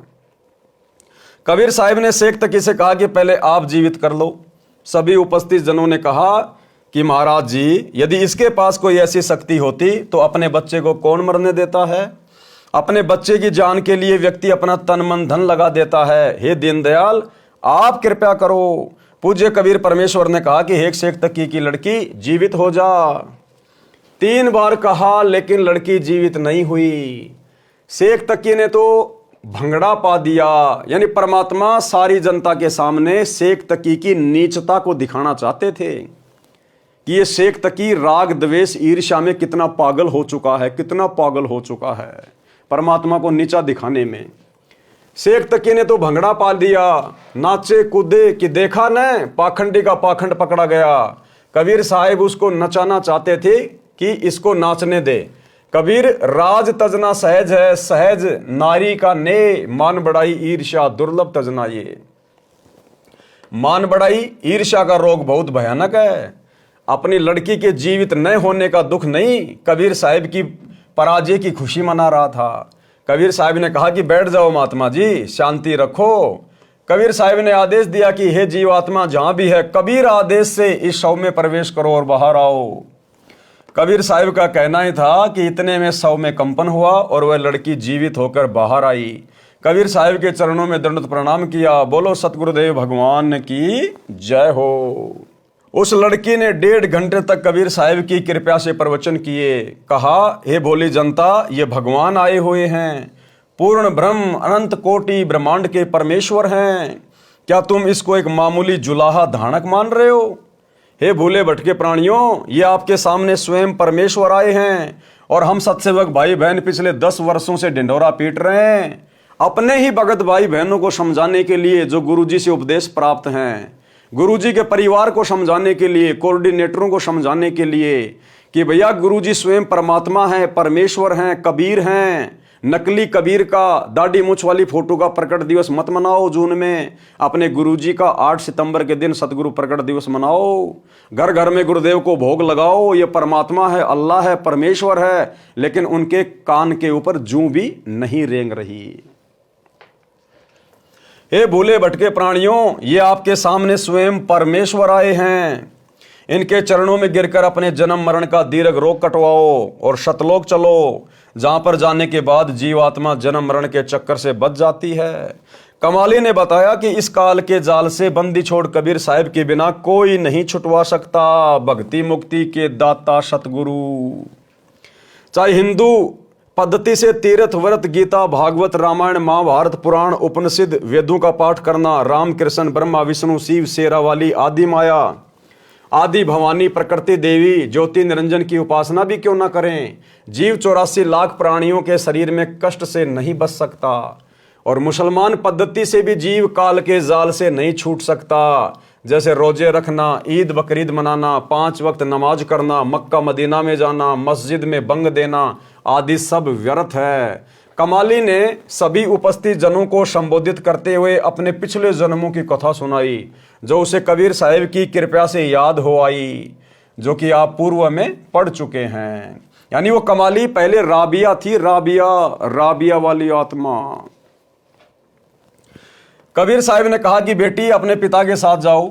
वह लड़की बोली, मेरे वास्तविक पिता तो आप हैं, ये तो नकली पिता है, इसने तो मैं मिट्टी में दबा दी थी, मेरा और इसका हिसाब बराबर हो चुका है। सभी उपस्थित व्यक्तियों ने कहा कि कबीर परमेश्वर ने कमाल कर दिया। कबीर साहिब ने लड़की का नाम कमाली रख दिया और अपनी बेटी की तरह रखा और नाम दिया। उपस्थित व्यक्तियों ने हजारों की संख्या में कबीर परमेश्वर से उपदेश ग्रहण किया। अब शेख तकी ने सोचा कि यह तो और भी बात बिगड़ गई, मेरी तो सारी प्रभुता गई। भाई और बहनों, एक छोटा सा सत्संग ताकि हमें दृढ़ विश्वास हो कि कमाल और कमाली को किसने जीवित किया था, कौन है वो कबीर वर्तमान में। एक छोटा सा सत्संग जिसमें गुरुदेव भगवान कह रहे हैं, इसी घटना का जिक्र करते हुए कमाल को जिंदा करना, कमाली को जिंदा करना। तो गुरुदेव कह रहे हैं ये तो हमने आंखों से देखा है, कमाल को जीवित करना और कमाली को जीवित करना, इन घटनाओं को तो हमने आंखों देखा है और कानों सुना है। क्या कह रहे हैं गुरुदेव कि हमने आंखों देखा है और कानों सुना है। तो कौन हुए सतगुरु रामपाल जी भगवान, जिन्होंने उस घटना को आंखों देखा और कानों सुना? स्वयं कबीर परमात्मा, जिन्होंने 650 साल पहले मृत कमाल को और मृत कमाली को मुर्दे से जिंदा किया। सुनिए, अब परमात्मा कबीर जी का भेद है वेदों में, वो क्या करता है? जैसा कि अभी गरीबदास साहिब जी ने अपने भगवान कबीर जी के बारे में बताया कि सतगुर जो चाहे सो करही, जो चाहे सो करही, 14 कोट दूत जम डरही, ऊत भूत जम त्रास निवारे, और चित्रगुप्त के इस काल धर्मराज के कागज पाड़े। अब जैसा आपने सुना कि कबीर परमेश्वर ने, एक कमाल नाम का लड़का मुर्दा था, दरिया में बहता हुआ जा रहा था। शेख तकी जो सिकंदर लोधी राजा दिल्ली के बादशाह का धार्मिक गुरु था, उसकी फड़क निकालने के लिए, उसका भ्रम निवारण करने के लिए परमेश्वर ने एक मुर्दा, जो कि परिवार के लोगों ने उसको मरने के उपरांत जल प्रवाह कर दिया था, और वो वहां से कम 150 किलोमीटर चल के दरिया में बहता हुआ आ चुका था। उसको जीवित किया, धर्मराज के दरबार से छुड़वा लाए वो परमात्मा। ऐसे ही एक शेख तकी जो धार्मिक पीर था सिकंदर लोधी राजा का, उसने आखिर में ये शर्त रख दी कि मैं कबीर को अल्लाह तब मानूंगा जब ये मेरी लड़की को जीवित कर दे जो कब्र में दबा रखी है। मृत्यु हो चुकी थी 12-13 वर्ष की कन्या की, और वो एक कब्र में दबा रखी थी। महीना सारा हो गया था, महीना 20 दिन हो गए थे। तब परमेश्वर ने कई हजार व्यक्तियों के सामने, राजा सिकंदर लोधी के सामने और पीर के सामने कब्र फड़वा के और कहा था, हे जीवात्मा जहां भी है, कबीर हुक्म से वापस आ, इस शरीर में प्रवेश कर बेटी बाहर आ। तुरंत ही वो लड़की जीवित होकर के परमात्मा के चरणों में दंडवत प्रणाम किया। बोलो सतगुरुदेव। तो ये तो परमात्मा की लीला प्रत्यक्ष हमने सुनी और देखी है, अब वेद गवाही दे रहे हैं इसकी। सिकंदर लोधी बादशाह का ऐसा दे जलन का रोग ठीक करना। एक बार दिल्ली के बादशाह सिकंदर लोधी को जलन का रोग हो गया। जलन का रोग ऐसा होता है जैसे किसी का आग में हाथ जल जाए, उसमें पीड़ा बहुत होती है। जलन के रोग में कहीं से शरीर जला दिखाई नहीं देता, परंतु पीड़ा अधिक होती है। उसको जलन का रोग कहते हैं। जब प्राणी के पाप बढ़ जाते हैं तो दवा भी व्यर्थ हो जाती है। दिल्ली के बादशाह सिकंदर लोधी के साथ भी वही हुआ। सभी प्रकार की औषधि सेवन की, बड़े बड़े वैद्य बुला लिए और मुंह बोला इनाम रख दिया कि मुझे ठीक कर दो, जो मांगोगे वही दूंगा। दुख में व्यक्ति पता नहीं क्या संकल्प कर लेता है। सभी उपाय निष्फल हुए। उसके बाद अपने धार्मिक काजी, मुल्ला, संतों आदि सबसे अपना आध्यात्मिक इलाज करवाया, परंतु सब असफल रहा। जब हम दुखी हो जाते हैं तो हिंदू और मुसलमान नहीं रहते, फिर तो कहीं पर भी रोग कट जाए वहीं पर चले जाते हैं। वैसे तो हिंदू कहते हैं कि मुसलमान बुरे और मुसलमान कहते हैं कि हिंदू बुरे, और बीमारी हो जाए तो फिर हिंदू व मुसलमान नहीं देखते। जब कष्ट आ जाए तब तो कोई बुरा नहीं, बुरा कोई नहीं है। जो मुसलमान बुरे हैं वे बुरे हैं, और जो हिंदू बुरे हैं वे हिंदू भी बुरे हैं, और दोनों में अच्छे भी हैं। हर मजहब में अच्छे और बुरे व्यक्ति होते हैं, लेकिन हम जीव हैं, हमारी कोई जाति व्यवस्था नहीं है। हमारी जीव जाति है, हमारा धर्म मानव है, परमात्मा को पाना है। हिंदू वैद तथा आध्यात्मिक संत भी बुलाए, स्वयं भी उनसे जाकर मिला और सबसे आशीर्वाद व जंत्र मंत्र करवाए, परंतु सब चेष्टा निष्फल रही। किसी ने बताया कि काशी शहर में एक कबीर नाम का महापुरुष है, यदि वह कृपया कर दे तो आपका दुख निवारण अवश्य हो जाएगा। जब बादशाह सिकंदर ने सुना कि एक काशी के अंदर महापुरुष रहता है, तो उसको कुछ याद आया कि वह तो नहीं है जिसने गाय को भी जीवित कर दिया था, क्योंकि उससे पहले परमात्मा सिकंदर के सामने एक चमत्कार कर चुके थे। परमात्मा कटी हुई गाय को अपनी वचन शक्ति से जीवित करके दूध की बाल्टी ठोक चुके थे। तो सिकंदर को थोड़ा थोड़ा परमात्मा की प्रेरणा से याद आया कि यह कबीर वही तो नहीं है जिसने मरी हुई गाय को जीवित कर दिया था। कुछ याद आया कि वह तो नहीं है जिसने गाय को भी जीवित कर दिया था। हजारों अंगरक्षकों सहित दिल्ली से काशी के लिए चल पड़ा। वीर सिंह बघेला, काशी नरेश भी कबीर साहिब की महिमा और ज्ञान सुनकर कबीर साहिब के शिष्य हो चुके थे और पूर्ण रूप से अपने गुरुदेव में आस्था रखते थे। उनको कबीर साहिब की महिमा का ज्ञान था, क्योंकि कबीर परमेश्वर वहां पर बहुत लीलाएं कर चुके थे। जब सिकंदर लोदी बनारस गया तथा वीर सिंह से कहा कि वीर सिंह मैं बहुत दुखी हो गया हूं, अब तो आत्महत्या ही शेष रह गई है। यहां पर कोई कबीर नाम का संत है, आप तो जानते होंगे कि वह कैसा है। इतनी बात सिकंदर बादशाह के मुख से सुनी थी। काशी नरेश वीर सिंह की आंखों में पानी भर आया और कहा कि अब आप ठीक स्थान पर आ गए, अब आपके दुख का अंत हो जाएगा। बादशाह सिकंदर ने पूछा कि ऐसी क्या बात है।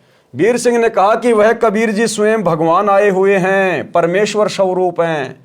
यदि उनकी दया दृष्टि हो गई तो आपका रोग ठीक हो जाएगा। राजा सिकंदर ने कहा कि जल्दी बुला दो। काशी नरेश वीर देव सिंह बघेल ने विनम्रता से प्रार्थना की कि आपकी आज्ञा सिरोधार्य है, आदेश भिजवा देता हूं, लेकिन ऐसा सुना है कि संतों को बुलाया नहीं करते। यदि वे आ भी गए और रजा नहीं बख्शी तो भी आने का कोई लाभ नहीं, बाकी आपकी इच्छा। सिकंदर ने कहा कि ठीक है, मैं स्वयं ही चलता हूं, इतनी दूर आ गया हूं, वहां पर भी अवश्य चलूंगा। अब देखो भाई और बहनों, ऊपर परमात्मा ने क्या लिखा कि काशी नरेश वीर सिंह बघेल कबीर परमात्मा पर उनसे उपदेश लेकर पूरी तरह से समर्पित हो गया था। अब समर्पित कोई कैसे हो सकता है? जब उसको ज्ञान अच्छे से समझ में आ जाएगा, संत की स्थिति अच्छे से समझ में आ जाएगी, तभी वो समर्पित हो सकता है। और नीचे गुरुदेव क्या लिख रहे हैं? जब सिकंदर लोदी ने वीर सिंह से कहा कि जल्दी बुला, तो वीर सिंह ने क्या कहा कि महाराज जो आपकी आज्ञा, लेकिन मैंने सुना है यदि संत को बाई ऑर्डर बुला लिया जाए और यदि वो अपनी रजा ना बख्शे तो बुलाने का भी कोई फायदा नहीं। बाकी महाराज आपकी आज्ञा, मैं तो बुलवा दूंगा, आदेश भिजवा देता हूं। भाई और बहनों, ये गलती वर्तमान में आप और हमने नहीं करनी है। चाहे आपकी नौकरी छूटे, चाहे आपका राज्य छूटे, अगर इस प्रकार की कभी कोई परिस्थिति पैदा हो जाए तो आपने किसी व्यक्ति के कहने से अपने गुरुदेव के पास ये आदेश लेकर नहीं जाना है कि गुरुदेव वो फला फला व्यक्ति आपको बुला रहा है। अगर ऐसा कर दिया तो इसका मतलब आपने अपने गुरु से ज्यादा उस व्यक्ति को महत्व दे दिया जिसके आदेश से आप अपने गुरुदेव को उसका हुक्म सुना रहे हो, उसका आदेश सुना रहे हो। तो भले नौकरी छूटे, भले आपका मंत्री पद छूटे, हमने इस प्रकार की गलती किसी व्यक्ति के कहने पर अपने गुरुदेव को हुक्म नहीं देना, किसी का इस प्रकार का आदेश नहीं सुनाना।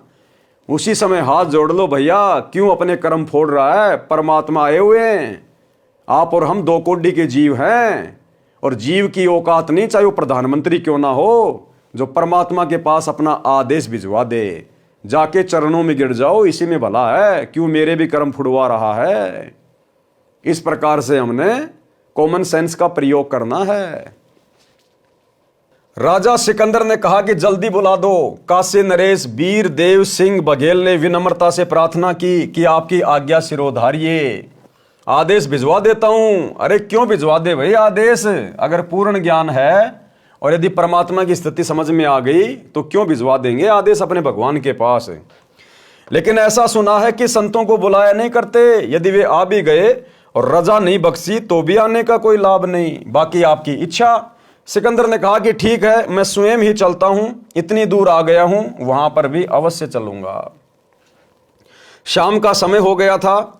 वीर सिंह को पता था कि इस समय साहेब कबीर जी अपने औपचारिक गुरुदेव यानी मुंह बोले गुरु स्वामी रामानंद जी के आश्रम में ही होते हैं। यह समय परमेश्वर कबीर जी का वहां मिलने का है। वीर देव सिंह बघेल, काशी नरेश तथा सिकंदर लोधी दिल्ली के बादशाह दोनों स्वामी रामानंद जी के आश्रम के सामने खड़े हो गए। वहां जाकर पता चला कि कबीर साहिब अभी नहीं आए हैं। जानबूझकर परमात्मा ने देरी कर दी आने में, क्योंकि परमात्मा सिकंदर को अधीन करना चाहते थे, विनम्र करना चाहते थे। अगर जरा भी अकड़, जरा भी अहंकार जीव में होगा, परमात्मा दया नहीं बख्शता। ये नियम है, रूल है परमात्मा का। और परमात्मा ने उसके ऊपर दया करनी थी, इसलिए उसको अधीन भी करना था। जानबूझ के परमात्मा लेट हो गए, जानबूझ के, ताकि वहां पर जो कर्म कांड होना था वो हो जाए, सिकंदर ने जो गलती करनी थी वो हो जाए और उसके अंदर भय उत्पन्न हो जाए, और फिर परमात्मा ने वो चमत्कार करना था। इसीलिए तो मालिक कहते हैं, आधीनी के पास है पूर्ण ब्रह्म दयाल, और मान बड़ाई मारियो बेअदबी सिरकाल। यानी अहंकारी व्यक्ति के सिर पे तो काल बैठा रहता है, परमात्मा 100 कोस दूर होता है। आने ही वाले हैं। वीर सिंह अंदर नहीं गए, बाहर सेवक खड़ा था, उससे ही पूछा। सिकंदर ने कहा कि तब तक आश्रम में विश्राम कर लेते हैं। राजा वीर सिंह ने स्वामी रामानंद जी के द्वारपाल सेवक से कहा कि रामानंद जी से प्रार्थना करो कि दिल्ली के बादशाह सिकंदर लोधी आपके दर्शन भी करना चाहते हैं और साहिब कबीर का इंतजार भी आपके आश्रम में ही करना चाहते हैं। सेवक ने अंदर जाकर रामानंद जी को बताया कि दिल्ली के बादशाह सिकंदर लोधी आए हैं। रामानंद जी मुसलमानों से घृणा करते थे। रामानंद जी ने कहा कि मैं इन मलेच्छों मुसलमानों की शक्ल भी नहीं देखना चाहता। अब भाई और बहनों, कहां तो रामानंद भी तो कबीर परमात्मा का भगत था और दिल्ली का बादशाह चलकर आश्रम में आ रहा था, लेकिन रामानंद ने उनको एंट्री नहीं दी। उस भगत ने अपने आश्रम में राजनेताओं को एंट्री नहीं दी। भले ही वो मुसलमानों से घृणा करता था, लेकिन उसके बावजूद भी उसने मुसलमान को एंट्री नहीं दी, मुसलमान राजा को, जो कि राजा था। जैसे आज वर्तमान में भारत का प्रधानमंत्री नरेंद्र मोदी है, इसी प्रकार उस समय वो भारत का प्रधानमंत्री था सिकंदर लोधी। उस भगत ने अपने आश्रम में उसको एंट्री नहीं दी। और वर्तमान में क्या हो रहा है? वर्तमान में गुरुदेव का परिवार, ये कोऑर्डिनेटर सतगुरु रामपाल जी के भगत जो सतलोक आश्रमों से जुड़े हुए हैं, बिन बुलाए मेहमान की तरह 2 कोडी के राजनेताओं की रैलियों में जा जाके धक्के खा रहे हैं। 2 कोडी के राजनेताओं की रैलियों में धक्के। अरे रामानंद ने तो चलो इस कारण से उस प्रधानमंत्री को, राजा को अपने आश्रम में एंट्री नहीं दी, क्योंकि वो मुसलमानों से नफरत करता था। तो इसी प्रकार आप और हम भगत भाई बहन अपने गुरुजी के वचन में बंधे हुए हैं कि भक्तों का राजनीति से कोई मेल नहीं है। भक्ति में राजनीति हानि का सौदा है। हमने राजनेताओं के पीछे नहीं दौड़ना है। हमने इस आधार से 2 कोडी के राजनेताओं के पीछे नहीं दौड़ना चाहिए। लेकिन इसके बावजूद भी अपने गुरुजी की मर्यादाओं को तुड़वाकर संगत को 2 कोडी के राजनेताओं से जोड़ा जा रहा है। संगत में पीले पर्चे भेज भेज कर कोऑर्डिनेटरों के माध्यम से बीजेपी की सदस्यता दिलवाई जा रही है। अरे हमसे तो वो रामानंद लाख गुना अच्छा था। अगर वर्तमान में कोई मंत्री और प्रधानमंत्री अगर इन सतलोक आश्रमों में आना चाहे तो ये लोग तो दामाद की तरह उसको पता नहीं क्या क्या खिलाएंगे, क्या क्या उसको कहां कहां उसको बैठाएंगे। भाई जब ये राजनेताओं की रैलियों में बिना बुलाए मेहमान की तरह भक्तों को भेज देते हैं, तो सोचो अगर इनके आश्रम में कोई राजनेता आ गया वर्तमान में, तो ये गुरुदेव का परिवार तो अपनी पलके बिछा देगा उनके स्वागत में, अपना कलेजा निकाल के खिला देगा उनको, क्योंकि इनको तो राजनेता पार करेंगे, इनको तो मान बढ़ाई चाहिए, इनको भक्ति नहीं चाहिए। इन्होंने राजनेताओं को खुश करना है, भगवान को खुश नहीं करना। तो रामानंद ने तो मुसलमान समझकर उसको एंट्री नहीं दी, और हम भक्तों ने वर्तमान में गुरुजी का आदेश मानकर हमने राजनेताओं के पीछे नहीं दौड़ना चाहिए था। लेकिन फिर भी गुरुदेव के परिवार ने नरेंद्र मोदी की रैली में 2024 में सोनीपत के गोहाना में भक्तों को बसों में बैठा बैठा के, गर्मी के समय में धूल उड़ रही है, और भक्तों को वो व्यर्थ की निंदा चुगली सुनने के लिए उस रैली में भेज दिया गया। अब नरेंद्र मोदी कौन सा अपनी रैली में सृष्टि रचना सुनाएगा? राहुल गांधी ने ये कर दिया, कांग्रेस ने वो कर दिया, और हम ये कर देंगे, हम वो कर देंगे, झूठ के पुलिंदे। और राजनेताओं के पास क्या है? तो क्या लेके आई बोली वाली संगत? वहां जाके निंदा चुगली सुनने गई ना। और गुरुदेव ने क्या कहा? व्यर्थ की निंदा चुगली सुनना भगत को पाप का भागी बनाती है। तो भाई और बहनों, ये काल का भयंकर जाल, इस जाल में काल ने संगत को गुरुदेव की गैर हाजिरी में पूरी तरह से जकड़ा हुआ है। रामानंद जी ने कहा कि मैं इन मलेच्छों मुसलमानों की शक्ल भी नहीं देखना चाहता, कह दो कि बाहर बैठ जाएगा। जब सिकंदर लोदी ने यह सुना तो क्रोध में भरकर, क्योंकि राजा में अहंकार बहुत होता है और वो दिल्ली का बादशाह, कहा कि ये 2 कोड़ी का महात्मा दिल्ली के बादशाह का अनादर कर सकता है, तो साधारण मुसलमान के साथ ये कैसा व्यवहार करता होगा, इसको मजा चखा दूं। रामानंद जी अलग आसन पर बैठे थे। सिकंदर लोदी ने जाकर रामानंद जी की गर्दन तलवार से काट दी, वापस चल पड़ा। और फिर उसको याद आया कि मैं जिस कार्य के लिए आया था और वह काम अब पूरा नहीं होगा। कहा कि वीर सिंह, देख मैं क्या जुल्म कर बैठा, मेरे बहुत बुरे दिन हैं, चाहता हूं अच्छा करना और होता है बुरा। कबीर साहिब के गुरुदेव की हत्या कर दी, अब वे कभी भी मेरे ऊपर दया दृष्टि नहीं करेंगे। मुझे तो ये दुख भोग कर ही मरना पड़ेगा, मैं बहुत पापी जीव हूं। ये कहता हुआ आश्रम से बाहर की ओर चल पड़ा। वीर सिंह अपने बादशाह के आगे क्या बोलता? जो ही आश्रम से बाहर आए, कबीर साहिब आते दिखाई दिए। वीर सिंह ने कहा कि महाराज जी, मेरे गुरुदेव कबीर साहिब आ गए। जो ही कबीर साहिब थोड़ी दूर रह गए, वीर सिंह ने जमीन पर लेटकर उनको दंडवत प्रणाम किया। अब सिकंदर बहुत घबराया हुआ था, अगर उसने ये जुल्म नहीं किया होता तो वह दंडवत नहीं करता, और दंडवत नहीं करता तो साहिब उस पर रजा भी नहीं बख्श पाते, क्योंकि वह नियम होता है। अब ये जुल्म परमात्मा ने अपनी मर्जी से जानबूझ के करवाया, जानबूझ के। सिकंदर लोधी के भाग्य में रामानंद की गर्दन काटना नहीं था। जिस प्रकार से सम्मन के हाथ से अपने बेटे की गर्दन काटना नहीं लिखा हुआ था, उनकी परीक्षा के लिए परमात्मा ने परिस्थितियां बनाई, क्योंकि मालिक को पता था कि सिकंदर लोधी को जलन का रोग है और ये मेरे पिछले जन्मों की आत्मा है, और वर्तमान में मुझे एक उदाहरण पेश करना है। तो परमेश्वर ने जानबूझकर परिस्थितियां ऐसी पैदा कर दी। तो परमात्मा ने जानबूझ के परिस्थितियां ऐसी बना दी कि यदि सिकंदर लोधी का जलन का रोग ठीक करना है तो पहले उसको आधीनी भाव में लाना पड़ेगा। तो परमात्मा ने ऐसी प्रेरणा कर दी पंडित रामानंद जी में, एकदम से उखड़ गया कि मुसलमानों की नो एंट्री।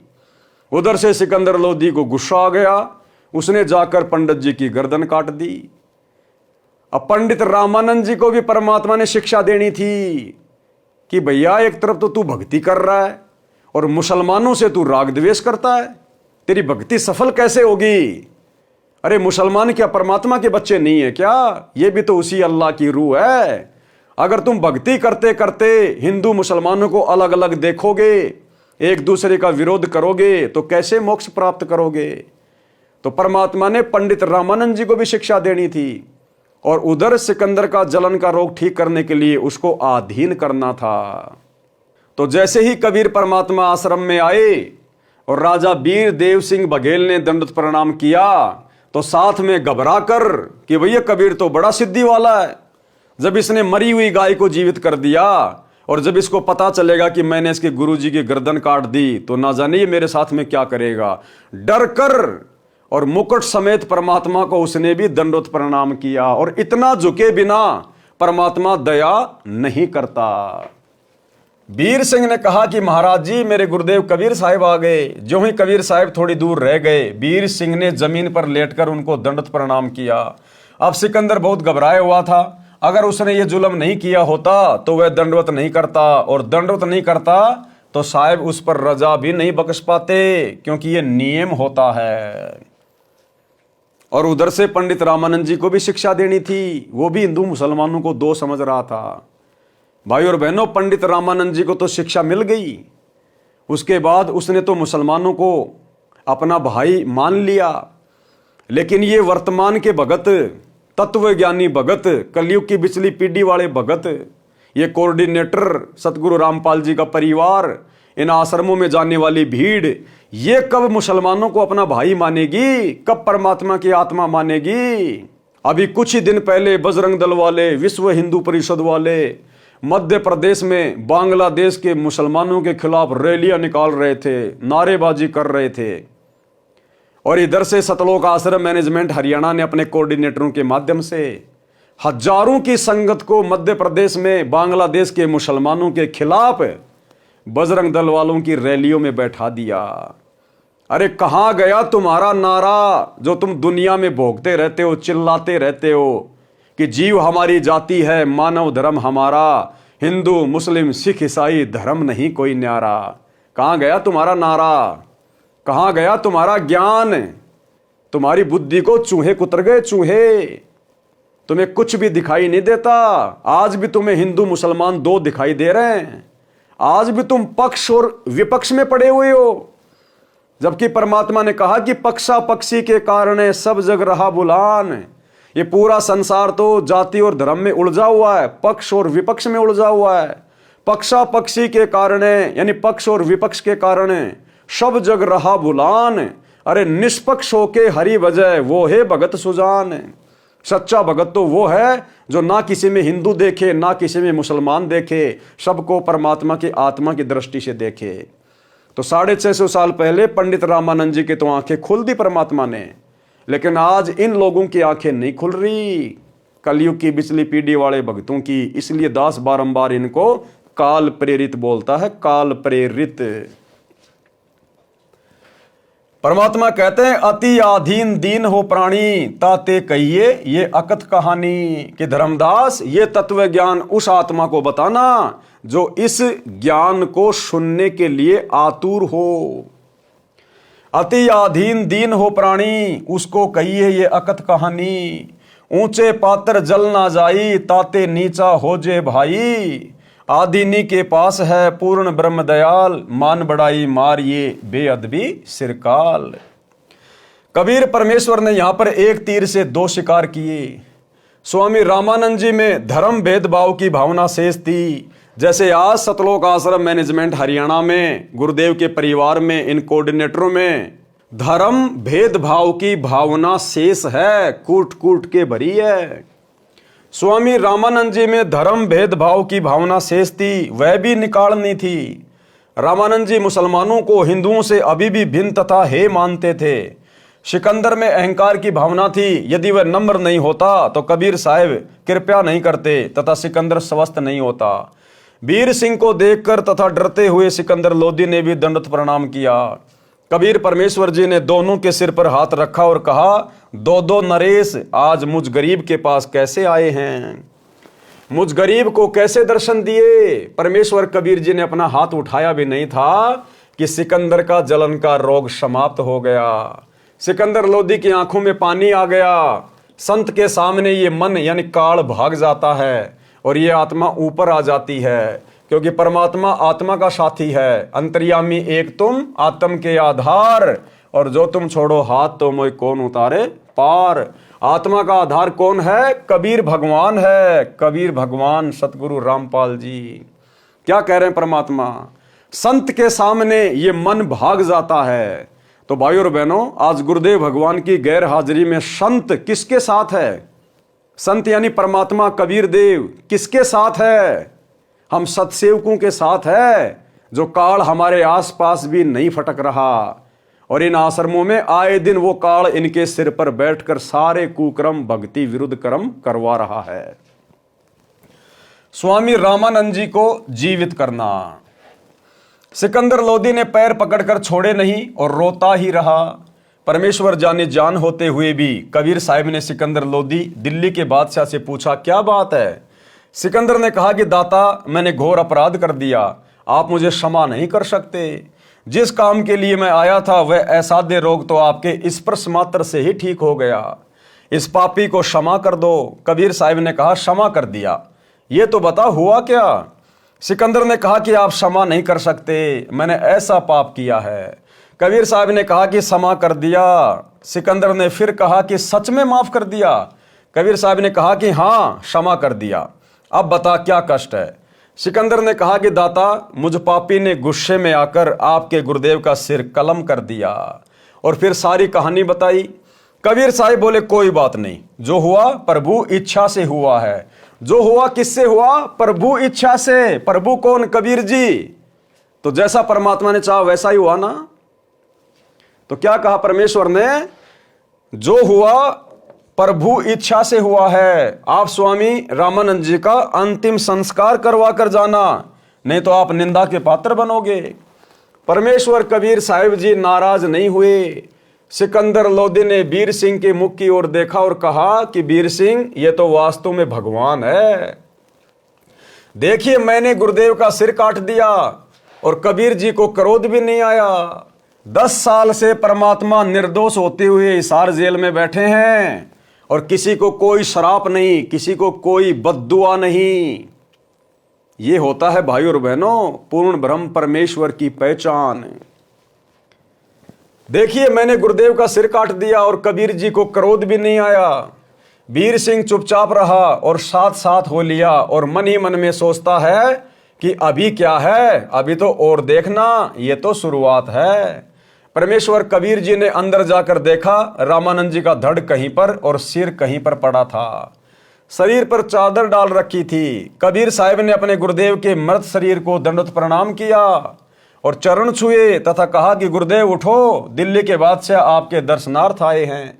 एक बार उठना, दूसरी बार ही कहा था, सिर अपने आप उठकर धड़ पर लग गया और रामानंद जी जीवित हो गए। रामानंद जी के शरीर से आधा खून और आधा दूध निकला हुआ था।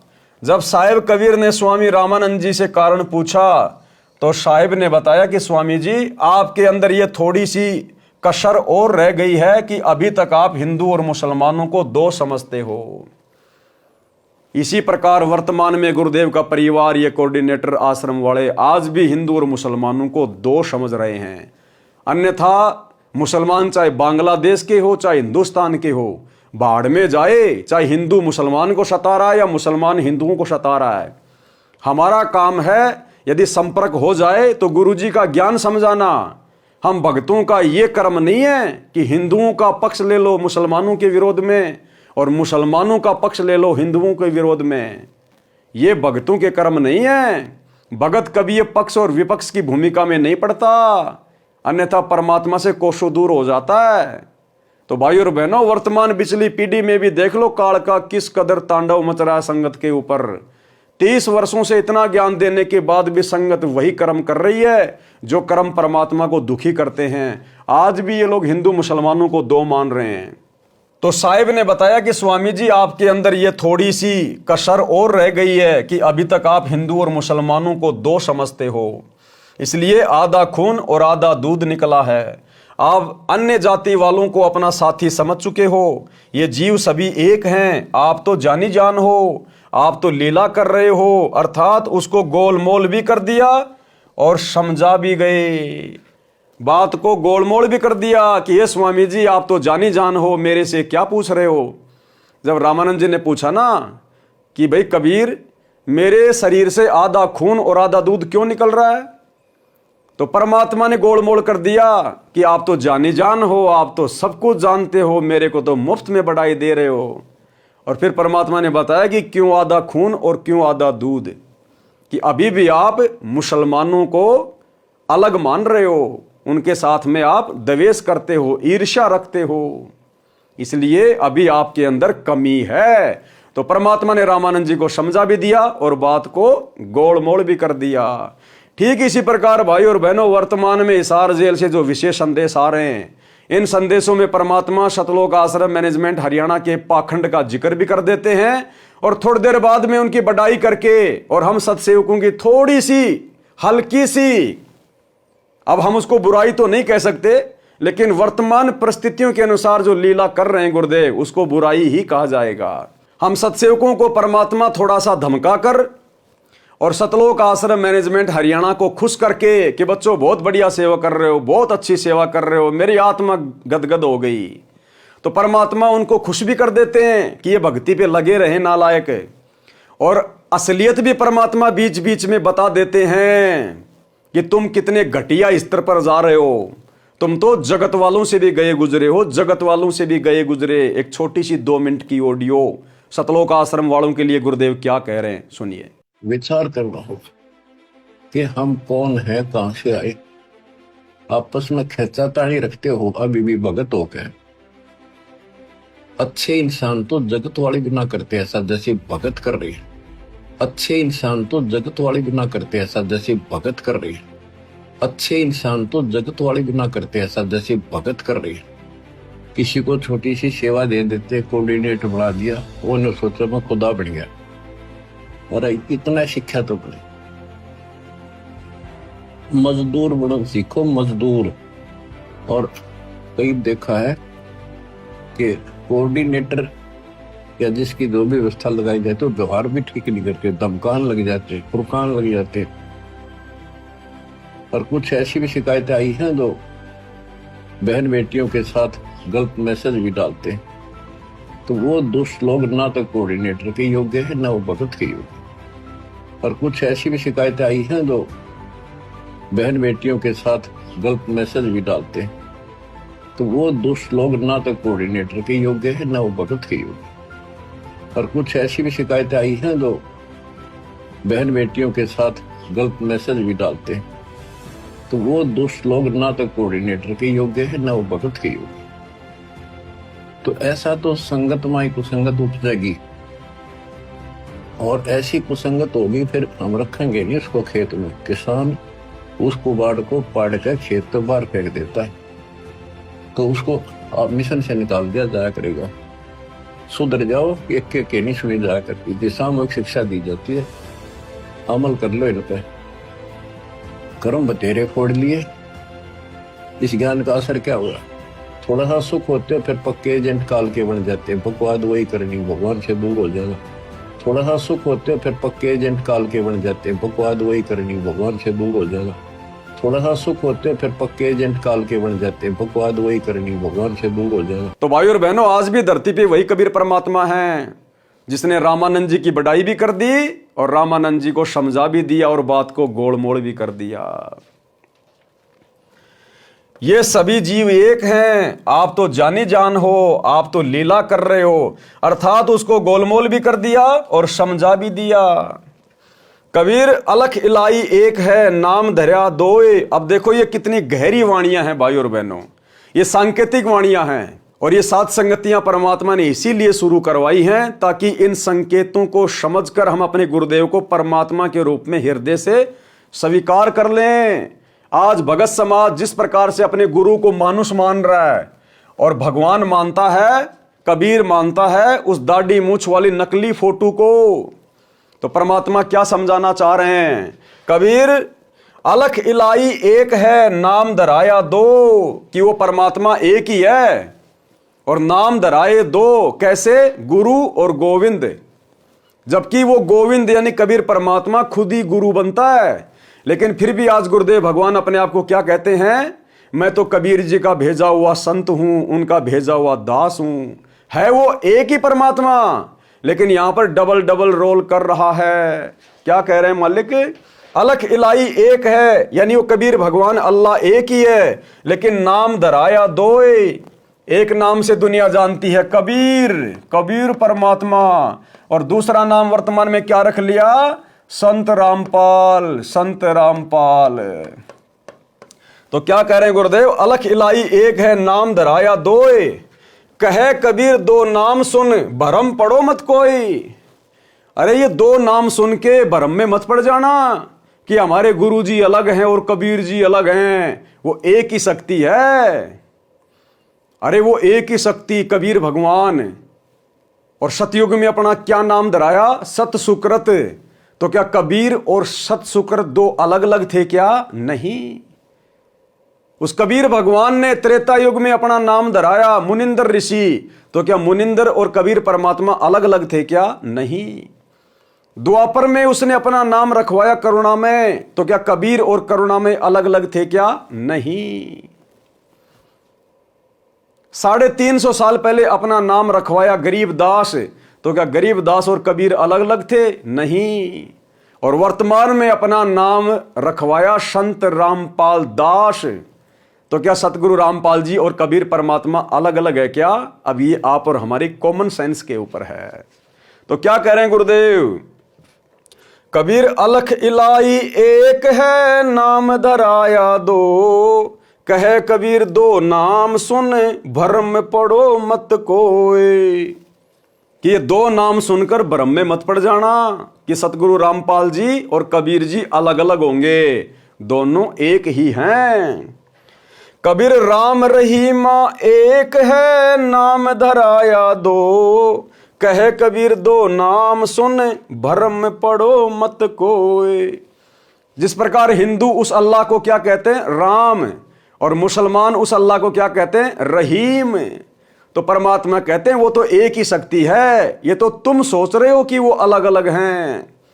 ठीक इसी प्रकार गुरु ही परमात्मा है, गुरु ही कबीर है। भले हम अपनी छोटी बुद्धि से गुरु को अलग माने, कबीर जी को अलग माने, लेकिन आध्यात्मिक दृष्टि से वो कबीर परमात्मा खुद ही गुरु बनकर आता है। तो हमारे गुरुदेव जो पूर्ण गुरु की भूमिका कर रहे हैं, स्वयं परमात्मा है। सतगुरु पूर्ण ब्रह्म है। सतगुरु आप अलेख और सतगुरु रमता राम है, याम में मीन न मेख। और भाई और बहनों, परमात्मा कहते हैं गुरु को पूर्ण ब्रह्म कर जाने। अब पूर्ण ब्रह्म कौन है? कबीर जी। तो गुरु को क्या मान के चले? कबीर। गुरु को पूर्ण ब्रह्म कर जाने और भाव कभू नहीं आने। अपने मन में और विचार भी मत करना इसके अलावा कि मेरे गुरु के अलावा कोई और भी परमात्मा होगा, कोई और भी कबीर होगा। ये स्वयं ही कबीर हैं। कबीर कृष्ण करीमा एक है, नाम धराया दो। कहे कबीर दो नाम सुन, भ्रम पड़ो मत कोई। कबीर काशी काबा एक है, एक राम रहीम। मैदा एक पकवान बहु, बैठी कबीरा जी में। जिस प्रकार मैदा एक ही वस्तु है, लेकिन उसके कई प्रकार के आइटम बन जाते हैं। उसकी मिठाइयां बन जाती है, मैदा की बर्फी भी बन जाती है, मैदा से लड्डू भी बन जाता है। अब लड्डू अलग, बर्फी अलग, नाम अलग अलग हो गए, लेकिन वस्तु एक ही है। वो एक ही वस्तु से बनी है। तो इसी प्रकार कबीर परमात्मा ही सतगुरु की भूमिका करता है। इसलिए उनमें कोई भेद नहीं समझना चाहिए। गुरु गोविंद दो नहीं भाई, जब तक दो समझेंगे दो जग में जाही। और आगे देखो परमात्मा ने कितना क्लियर कर दिया, अपना नाम तक लिखवा दिया धर्मदास जी से 650 साल पहले कि वर्तमान में वो कबीर परमात्मा संत रामपाल जी के रूप में आएगा। कबीर एक वस्तु के नाम बहु, लीजे वस्तु पहचान। कि एक ही परमात्मा के बहुत नाम है, उसको पहचान लो। कबीर एक वस्तु के नाम बहुत, लीजे वस्तु पहचान। ये कबीर परमात्मा सतयुग में सतसुकृत नाम से आया, त्रेता में मुनिंदर नाम से आया, द्वापर में करुणा में नाम से आया, फिर गरीबदास जी के नाम से आया, कभी जिंदा बाबा के नाम से आया, वर्तमान में सतगुरु रामपाल जी के नाम से आए। तो कह रहे एक वस्तु के नाम बहुत है, लीजिए वस्तु पहचान। अपने गुरु को पहचान लो कौन है।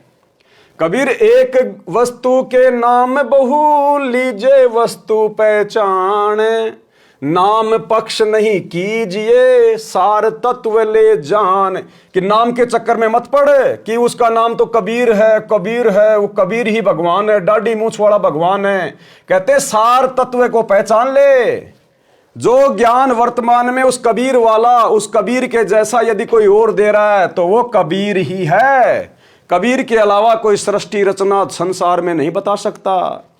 कबीर के अलावा कोई काल से पंगा नहीं ले सकता, समस्त धर्म ग्रंथों को खोल के नहीं बता सकता, निस्वार्थ भाव से परमार्थ का काम नहीं कर सकता, बंदी छोड़ की तत्वदर्शी संत की सतगुरु की भूमिका नहीं निभा सकता कबीर के अलावा कोई भी। तो परमात्मा कह रहे हैं नाम वाम के चक्कर में मत पड़ना, सार वस्तु ले जान, जो सार वस्तु है ना उसको पहचान ले। कबीर सब काहू का लीजिए साचा शब्द निहार, पक्षपात ना कीजिए कहे कबीर विचार। अब आगे देखो 2 लाइनों में परमात्मा ने बिल्कुल क्लियर कर दिया। 650 साल पहले धर्मदास जी से लिखवा दिया कि कलयुग की बिचली पीढ़ी में कबीर किस नाम से आएगा। कबीर राम कबीरा एक है दूजा कबू ना होए। कबीर राम कबीरा एक है।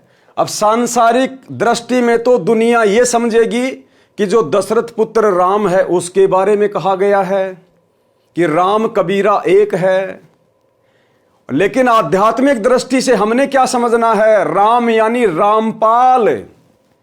राम कबीरा एक है क्योंकि मालिक को पता था कलयुग की बिचली पीढ़ी में जब मैं रामपाल दास के नाम से जाऊंगा, 8 सितंबर 1951 को गांव धनाना में जाके प्रकट होऊंगा, लीला करूंगा, ये काल इतनी आसानी से मेरे भक्तों को मुझे परमात्मा नहीं मानने देगा। उस दाढ़ी मूछ वाली फोटो के पीछे लगा देगा भक्तों को, जैसे पहले राम और श्री कृष्ण की फोटो के पीछे लगा रखा था। तो मालिक को मालूम था, इसलिए परमात्मा ने संकेतों में धर्मदास जी से लिखवा दिया कबीर राम कबीरा एक है, कि कलयुग की बिचली पीढ़ी वाले भक्तों रामपाल, राम यानी रामपाल और कबीर दोनों एक ही हैं। और एक छोटा सा सत्संग गुरुदेव का हिसार जेल से आया हुआ विशेष संदेश नंबर 75। क्या कह रहे हैं गुरुदेव कि 650 साल पहले वो परमात्मा गरीबदास जी के पास में आए और भाई आज तुम्हारे सामने प्रकट है, पहचान सको तो पहचान लो। तो गरीबदास जी के सामने कौन आए थे, गरीबदास जी के समय कौन प्रकट हुआ था, यही कबीर जिंदा महात्मा के रूप में। और गुरुदेव कह रहे हैं भाई अब तुम्हारे सामने प्रत्यक्ष है, प्रकट है, पहचान सको तो पहचान लो। अब इससे ज्यादा खुल के गुरुदेव और क्या बोलेंगे कि भाई गरीबदास जी का गुरु वो जिंदा बाबा, मैं तुम्हारा गुरु सतगुरु रामपाल जी ही हूं। इसीलिए तो गरीबदास जी ने कहा था कि सतगुरु दिल्ली मंडल आईसी सूती धरनी सूम जगाईसी। कौन सतगुरु? गरीबदास जी अपने सतगुरु के लिए कह रहे हैं कि जो जिंदा बाबा मुझे सतगुरु के रूप में आके मिला था वही आगे चलकर दिल्ली मंडल में आएगा गांव धनाना में कि सतगुरु दिल्ली मंडल आईसी सूती धरनी सूम जगाईसी। और यहां गुरुदेव ने इस ऑडियो में स्पष्ट कर दिया कि उत्तर दक्षिण पूर्व पश्चिम क्यों फिरदा दाने दाने नू, सर्व कला सतगुरु साहिब की हरि आए हरियाणे नू। कि भाई वो गरीबदास जी के समय प्रत्यक्ष प्रकट था और भाई अब तुम्हारे सामने प्रत्यक्ष आया हुआ है, प्रकट है, पहचान सको तो पहचान लो। यानी गुरुदेव ने साबित कर दिया कि तुम्हारा गुरु ही वो कबीर है जो गरीबदास जी को मिला था। सुनिए तो क्या बताते हैं, उत्तर दक्षिण पूर्व पश्चिम फिरता दाने दाने नो, और सर्व कला सतगुरु साहिब की हरि आए हरियाणे। गरीबदास जी के समय आए तेरी बारे भाई प्रगट सामने थारे, पहचाने जात पहचान लियो। गरीबदास जी के समय आए तेरी बारे भाई प्रगट सामने थारे, पहचाने जात पहचान लियो। गरीबदास जी के समय आए तेरी बारे भाई प्रगट सामने थारे, पहचाने जात पहचान लियो। तो भाई और बहनों अब ये वाणी हमने अपने तरीके से समझनी है। एक सिक्के के 2 पहलू होते हैं। परमात्मा एक तीर से अनेकों शिकार करते हैं, अनेकों शिकार। तो आप और हमें परमात्मा इस प्रकार से अपना शिकार बनाना चाहते हैं कि मेरे बच्चे मुझे पहचान लें। कबीर राम कबीरा एक है दूजा कबू न होए। कि अगर कोई दाढ़ी मूछ वाली उस फोटो को ही कबीर जी मान रहा है तो वो तो वैसे भी नहीं है कबीर, वो तो मुर्दा फोटो है, तुम्हारे किसी काम की नहीं।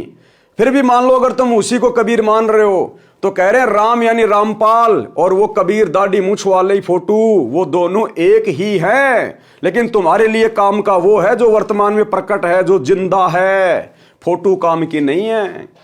कबीर रामपाल कबीरा एक है दूजा कबू न होए। अंतर टाटी कपट की ताते दिखे दोए। लेकिन तुम भक्तों के मन में दोष है, तुम अपने गुरु को परमात्मा मानने को तैयार नहीं हो, इसलिए तुम्हारे को दो दिखाई दे रहे हैं। अन्यथा सतगुरु रामपाल जी और कबीर जी एक ही हैं। अंदर टाटी कपट की ताते दिखे दोए। कबीर राम कबीरा एक है, कबीर रामपाल कबीरा एक है, कहन सुनन को दोए। दो करी सो जान ही सतगुरु मिला न होए। और जब तक कोई दो करके जानेगा अपने गुरु को और कबीर को, सतगुरु मिला न होए। अभी वो अपने सतगुरु से मिला नहीं है, अभी उसने अपना दिल अपने सतगुरु को दिया नहीं है, अभी वो काल प्रेरित है नाम लेकर भी, जो अपने गुरु को और कबीर जी को अलग अलग मान रहा है। कितना क्लियर कर दिया। कबीर राम कबीरा यानी रामपाल कबीरा एक है, कहन सुनन को दो। दो कर सोई जान ही सतगुरु मिला न होए। अगर अब भी कलयुग की बिचली पीढ़ी में भी यदि कोई अपने गुरु के अलावा परमात्मा मान रहा है, तो कहते हैं अभी वो अपने सतगुरु से मिला नहीं है, अभी वो अपने सतगुरु पे पूर्णतया समर्पित नहीं है, इसलिए उसके मन में दोष है, उसके घट में काल बैठा हुआ है। एक छोटा सा सत्संग जिसमें गुरुदेव ने धर्मदास को समझाया कि धर्मदास, गुरु में और परमात्मा में जब तक कोई दो भाव समझेगा तब तक उसके घट में काल समाया रहेगा, काल। तो ये संगत अभी भी अपने गुरु को और कबीर जी को अलग अलग मानती है, इसलिए इनके घट में काल बैठा है, इनको अभी अपने गुरु में परमात्मा नजर नहीं आ रहा। छोटा सा सत्संग। नाम डोर गहो गए लो कह जाई, यम धर्म राय ते ही देख डराई। इस नाम की डोरी लेकर तुम चालो भाई, फिर धर्मराय लो काल इसको देख कर डर जाता है। ज्ञानी करोशस जाय जे ही जाही, तिनका तोरो जल अमचाई। जी विद तीन ने हम तुमको पाना, ये विद देहु सैदाना। हम तुम में अंतर नाही, जैसे तरंग माही समाही। हम तुमको जो दोय कर जाना, ता घट यम बस कर है थाना। अब बंदी छोड़े का बात में कितनी गहराई बतागे कि जिस प्रकार सतपुरुष ने बोला कि मैंने तेरे को नाम दिया, कबीर साहब अपने दो रोल कर रहे हैं, इसी प्रकार तू जाकर मृतलोक के जीवन दे दे। और फिर उन्होंने बता दिया कि तेरे में और मेरे में कोई दूसरी भाव समझेगा, यानी गुरु में और सतपुरुष में अगर कोई दूसरा भाव समझता है तो वो कहे उसके घट में फिर काल बैठ जाएगा आके। महाराज कहते हैं कबीर गुरु मानस कर जानते वह नर कहिए अंध, और महा दुखी संसार में फिर आ गए यम के फंद। कबीर रामपाल कबीरा एक है, कहन सुनन को दो। दो कर सोई जान ही सतगुरु मिला न होए। रामानंद जी ने सिकंदर को सीने से लगाया तथा उसके बाद हिंदू तथा मुसलमान को तथा सर्व जाति व धर्मों के व्यक्तियों को प्रभु के बच्चे जानकर प्यार देने लगे तथा अपने औपचारिक शिष्य वास्तव में परमेश्वर कबीर साहिब जी का धन्यवाद किया कि आपने मेरा अज्ञान पूर्ण रूप से दूर कर दिया। हम एक पिता प्रभु की संतान हैं, मुझे दृढ़ विश्वास हो गया। दिल्ली के बादशाह सिकंदर लोदी के साथ उनका धार्मिक गुरु शेख तकी भी बनारस गया था। वह रेस्ट हाउस यानी विश्राम गृह में ही रुका था, क्योंकि शेख तकी हिंदू संतों से बहुत ईर्ष्या करता था तथा उन्हें वह उनके शिष्यों को काफिर कहता था, इसलिए स्वामी रामानंद जी के आश्रम में जाने से इनकार कर दिया था। राजा सिकंदर लोदी के साथ स्वामी रामानंद जी के आश्रम में नहीं गया था। महाराजा सिकंदर ने विश्राम गृह में आकर परमेश्वर कबीर साहिब जी द्वारा अपने असाध्य रोग का निवारण केवल आशीर्वाद मात्र से करने तथा स्वामी रामानंद जी को पुनः जीवित करने की कथा खुशी खुशी अपने धार्मिक पीर शेख तकी को बताई तथा कहा कि पीर जी, मैं पूर्ण रूप से स्वस्थ हूँ, मेरे किसी अंग में कोई पीड़ा नहीं है। रात्रि का समय था, प्रभु कबीर साहिब जी सुबह आने की कहकर अपनी कुटिया पर चले गए थे। शेख तकी ने बादशाह के मुख से अन्य संत की भूरी भूरी प्रशंसा सुनी तो अंदर ही अंदर जल भुन गया। रात भर करवटें बदलता रहा, परमेश्वर कबीर साहिब जी को नीचा दिखाने की योजना बनाता रहा। स्वामी रामदेवानंद गुरु महाराज जी की असीम कृपा से नहीं, यहां तो केवल परमात्मा अपने मुंह बोले गुरुदेव को महिमा दे रहे हैं, ताकि आप और हम भगत भाई बहन अपने गुरुदेव से शिक्षा लेकर अपने पूज्य गुरुदेव जी को महिमा दें, जो कि हमारे पूज्य गुरुदेव तो वास्तव में महिमा के पात्र हैं। इनके अलावा तो सृष्टि में किसी और की महिमा की नहीं जा सकती, क्योंकि और कोई महिमावान है ही नहीं। तो स्वामी सतगुरु रामपाल जी परमेश्वर जी की असीम कृपा से पारक के अंक का सरलार्थ, यानी गुरुदेव के द्वारा जो सरलार्थ किया गया है, उसके ऊपर ये वीडियो बनाने की श्रृंखला समाप्त हुई। सत साहिब यानी सतगुरु रामपाल जी परमात्मा, सत यानी अविनाशी, साहिब यानी परमात्मा, सतगुरु रामपाल जी यानी सत साहिब। तो भाई और बहनों, आज के वीडियो में केवल इतना ही। कल रात्रि 8 बजे सभी भाई बहन फिर से लाइव जुड़ेंगे। आगे की वीडियो में परमेश्वर ने आप और हमारे लिए क्या शिक्षा छुपा रखी है, कल रात्रि 8 बजे सभी भाई बहन लाइव जुड़िए। तब तक गुरुदेव भगवान आप और हम सभी को आज्ञा दे, इजाजत दे, आशीर्वाद दे। बंदी छोड़ सतगुरु रामपाल जी परमेश्वर जी की जय हो। भाई जो गुरु बचन पे डट गे, कट गे फंद 84 के, कट गे फंद 84 के, कट गे फंद 84 के। भाई जो गुरु बचन पे डट गे, कट गे फंद 84 के।